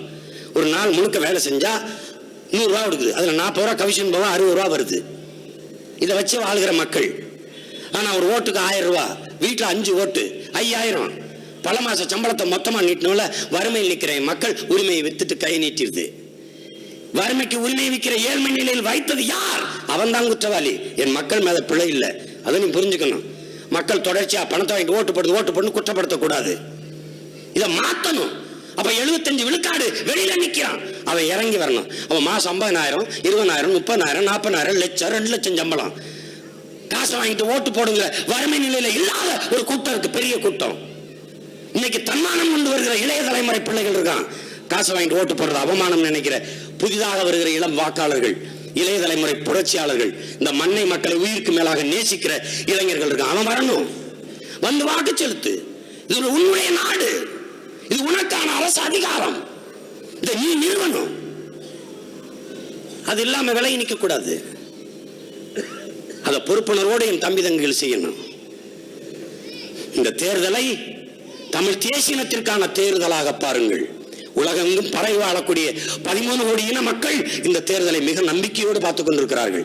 இது நாம் தமிழர் கட்சிக்கு மட்டுமான வெற்றி, சீமானுக்கான வெற்றி, வேட்பாளர் நிற்கிற முருகேசனுக்கு, அக்கா கௌரிக்கு, என்னுடைய தம்பி சுவாமிநாதனுக்கான வெற்றி, எங்க அண்ணன் கதிர் ராஜேந்திரனுக்கான வெற்றி அப்படி பார்க்க கூடாது. ஒட்டுமொத்த தமிழ் தேசியத்திற்கான வெற்றி. அப்படிதான் நீங்க பார்க்கணும். அப்படிதான் பார்க்கணும். அப்படித்தான் பார்க்கணும். நான் எடுக்கிற முடிவு என் இனத்தின் விடிவு என்ற முடிவு எடுக்கணும். என் வாக்கு என் இனத்தை காக்கும், என் மண்ணை காக்கும், என் மானத்தை காக்கும் என்ற முடிவை எடுக்கணும். ஜெயலலிதாவுக்கு ஓட்டு போட்டு அடிமையாகிறதுக்கா? அடிமைகளை தயார் செய்யறதுக்கு ஓட்டு போட போறீங்களா? அடிமைகளை எதுக்காக அண்ணன் ஜெயக்குமாரை தூக்குனாங்க? பிறகு எதுக்காக சீட் கொடுத்துருக்காங்க? என்ன செஞ்சுட்டார் சபாநாயகர்னு மாத்தினாங்க? எதுக்காக ஐயா செங்கோட்டையனை தூக்குனாங்க? பிறகு எதுக்காக சீட் கொடுத்துருக்காங்க? எதுக்காக செந்தில் பாலாஜியை தூக்குனாங்க? பிறகு எதுக்காக சீட் கொடுத்துருக்காங்க? யாருக்குமே எதுவும் தெரியாது. அந்த அம்மாவுக்கே தெரியுமான்னு தெரியாதுன்னா அதுவும் தெரியாது. தெரியவே தெரியாது. இதெல்லாம் மாற்றணும்னா வேற யாரும் வந்து மாத்திட்டு போறது இல்ல. இங்க எல்லாருக்கும் ஒரு நோய் இருக்கு. இதெல்லாம் கேட்க யாரும் வரமாட்டாங்களா அப்படின்னு. நீங்க என்ன செய்றீங்க? இது யாரோ ஒருத்தருடைய வேலை இல்ல, நம்ம ஒவ்வொருவருடைய வேலை என்பதை நீங்க உணர்ந்து இந்த தேர்தலை எதிர்கொள்ளணும். இது ஒரு புரட்சி. தமிழ் தேசியத்தின் விடுதலைக்கான மக்கள் ஜனநாயக புரட்சிக்கான காலம் இது. எனவேதான் உங்கள் பிள்ளைகள் உறவோடு உரிமையோடு வந்து உங்ககிட்ட கேட்கிறோம். மதிப்புமிக்க உங்கள் வாக்கை எங்களுக்கு தந்து வெற்றி பெற செய்யுங்கள். எங்களுடைய வெற்றி தமிழ் இனத்தின் வெற்றி. எங்களுடைய குரல் தமிழ் தேசிய இனத்தின் உரிமைக்கான குரல், அதன் விடுதலைக்கான குரல், அதன் எதிர்காலத்துக்கான குரல், அதன் நல்வாழ்விற்கான குரல். அதை முடிவு செய்யணும். இந்த எரிஞ்சுக்கிட்டு இருக்கிற ரெட்டை மெழுகுவர்த்தி எத்தனை விளக்கு நம்ம வீட்டில் இருக்கு. தேர்தல் ஆணையம் தேடி பார்த்து எனக்கு ஒரு சின்னம் கொடுத்துருக்காம பாருங்க. நான் என்னென்ன கேட்டேன்? காளமாடு கேட்டேன், புலி கேட்டேன், என்னென்னமா கேட்டேன். இந்த ரெட்டை மெழுகுவர்த்தி அவன் என்ன முடிவு பண்ணிருக்காம பாருங்க. இருண்டு கிடக்கிற ஒரு இனத்திற்கு வெளிச்சேத்துறதுக்கு உனக்கு மெழுகுவர்த்தி வச்சுக்க அப்படின்னு கொடுத்துருக்காங்க. ஒற்றை மெழுகுவர்த்தியை தந்திருக்கலாம். ஒற்றை மெழுகுவர்த்திய 2 வேணும். நீண்ட காலமா இருண்டு கிடக்கு, அதுக்கு ஒரு மெழுகுவர்த்தி பத்தாது. ஒரு எதிரி இல்ல உனக்கு, 2 பேரும் திராவிட பூதம். ஒன்னு திமுக, அதன் தலைமை கருணாநிதி ஐயா, இன்னொன்னு அதிமுக, அதன் தலைமை ஜெயலலிதா அம்மா. 2 பெரிய திராவிட பூதங்களை அந்த இருட்டில இருந்து விரட்டுறதுக்கு ஒற்றை மெழுகுவர்த்தி உனக்கு பத்தாது, 2 வச்சுக்க. 2 பெரும் தேசங்கள் 2 கிடக்கு. ஒன்னு தமிழீழம், இன்னொன்று தமிழ்நாடு. 2 தேசங்களுக்கும் ஒளியேற்ற இரட்டை மெழுகுவர்த்தி வச்சுக்க. எப்படி உணர்த்துது பாருங்க உங்க பிள்ளைகள். இது தியாகத்தின் அடையாளம். இந்த மெழுகுவர்த்தி ஒரு ஈகத்தின் குறியீடு. வீட்டுல எத்தனை விளக்கு இருக்கு? குத்து விளக்கு, சிமினி விளக்கு, அகல் விளக்கு. எதுவுமே தன்னை வருத்தி கொண்டு உலகத்திற்கு ஒளியை தராது. மெழுகுவர்த்தி மட்டும்தான் தன்னை எரித்துக் கொண்டு, உருக்கி கொண்டு, அழித்து கொண்டு உலகத்திற்கு வெளிச்சத்தை தரக்கூடிய உன்னதமான ஒரு தியாக சுடர் தான் இந்த மெழுகுவர்த்தி. அப்படி இந்த பிள்ளைகள் தன்னலமற்ற உண்மையும் நேர்மையுமாக, பணம், பதவி, புகழ், போதை எதற்கும் அடிமையாகாமல் என் மண்ணுக்கும் மக்களுக்குமாக உழைப்போம் என்பதை காட்டுவதற்கான உதாரணமாகத்தான் இந்த இரட்டை மெழுகுவர்த்தி. என் அன்பிற்குரிய சொந்தங்களே, இது சின்னம் அல்ல, நம் மாற்ற அரசியலுக்கான மாற்றத்திற்கான எண்ணம். இது நாம் தமிழர் கட்சியின் சின்னம் அல்ல, தமிழ் இனத்தின் சின்னம், நமது சின்னம், உங்கள் சின்னம், ஒவ்வொருவருடைய சின்னம். இதை எண்ணத்தில் கொண்டு இந்த தேர்தலில் நீங்கள் வாக்கு செலுத்த வேண்டும். நாம் தமிழர் கட்சிக்கு வாக்களிப்போம். நாளைய தலைமுறைக்கு வாழ்வளிப்போம். இரட்டை மெழுகுவர்த்திக்கு வாக்களிப்போம். இந்த இனத்தின் எதிர்காலத்திற்கு வாழ்வளிப்போம் என்கிற எண்ணத்தோடு என் அன்பு பெற்றோர்கள், என் அருமை உடன் பிறந்தவர்கள், பாசத்துக்குரிய என் தம்பி தங்கைகள் வாக்கு செலுத்த வர வேண்டும். உங்களை நம்பி நிற்கிற இந்த அண்ணன்களை, உங்கள் உடன் பிறந்தவர்களை, உங்கள் பிள்ளைகளை கைவிட்டு விடாதீர்கள். காசை நம்பி, பணத்தை நம்பி, பரம்பரையாக அரசியல் செய்தோம் என்ற அந்த அதிகாரத்தை நம்பி நாங்கள் வரல. உங்களை நம்பி, முழுமையாக உங்களை நம்பி உங்களுக்காக வந்திருக்கிறோம். உன்னை ஒருவனாலும் தோற்கடிக்க முடியாது, உன் நம்பிக்கையில் நீ தோற்கிறவரை என்று மாவீரன் சுபாஷ் சந்திர போஸ் சொல்கிறார். என்னுடைய தலைவன் நல்லவர்களோட தோற்றதாக செய்தி உண்டு, நம்பிக்கை கொண்டவர்கள் தோற்றதாக வரலாற்றில் செய்தி இல்லை என்று எங்களை நம்பி நிற்க வைத்திருக்கிறான். உங்களை நம்பி நாங்கள் நிற்கிறோம். என் அன்பிற்குரிய சொந்தங்களே, என் அன்பான உடன் பிறந்தவர்களே, உங்கள் சின்னம் இரட்டை மெழுகுவர்த்தி. இந்த தொகுதியில், இந்த 1000 விளக்கு தொகுதியில் வேட்பாளராக நிற்பவன் அவன் ஒரு கட்சியின் தொண்டன், அவன் ஒரு வேட்பாளர் என்று பார்க்காதீர்கள். உங்கள் பிள்ளை, உங்கள் உடன் பிறந்தவன், என் பாசத்திற்குரிய இளவல். இவன் காவல்துறை பணிக்கு செல்ல அவர் தந்தையார் இறந்த பணியை அவனுக்கு கொடுக்க காத்திருந்தார்கள். டேய், இந்த நாட்டுக்கு சேவை செய்ய போறியா இல்ல வீட்டுக்கு சேவை செய்ய போறியான்னு கேட்டேன். உண்மையான காவலர்களையே படைக்க போறது நாம் தமிழர் ஆட்சி தான். குற்றவாளிகளை பிடித்து கூண்டில் நிறுத்துவதல்ல காவல்துறையின் வேலை. குற்றவாளியே உருவாகாத ஒரு சமூகத்தை உருவாக்குவதுதான் காவல்துறையின் வேலை என்ற தத்துவத்தை ஏற்று நிற்கிற பிள்ளைகள் நாம் தான். இந்த மண்ணை மக்களுக்காக, மண்ணுக்காக ஒரு மாற்று அரசியலை கட்டி எழுப்ப முடியும். நீ எனக்கு துணையாக இருக்க போறியா இல்லையா என்றவுடன் வந்த வேலையை விட்டுவிட்டு இந்த மண்ணுக்கு மக்களுக்குமாக உழைக்க வந்த உங்கள் பிள்ளை என்னுடைய தம்பி முருகேசன்.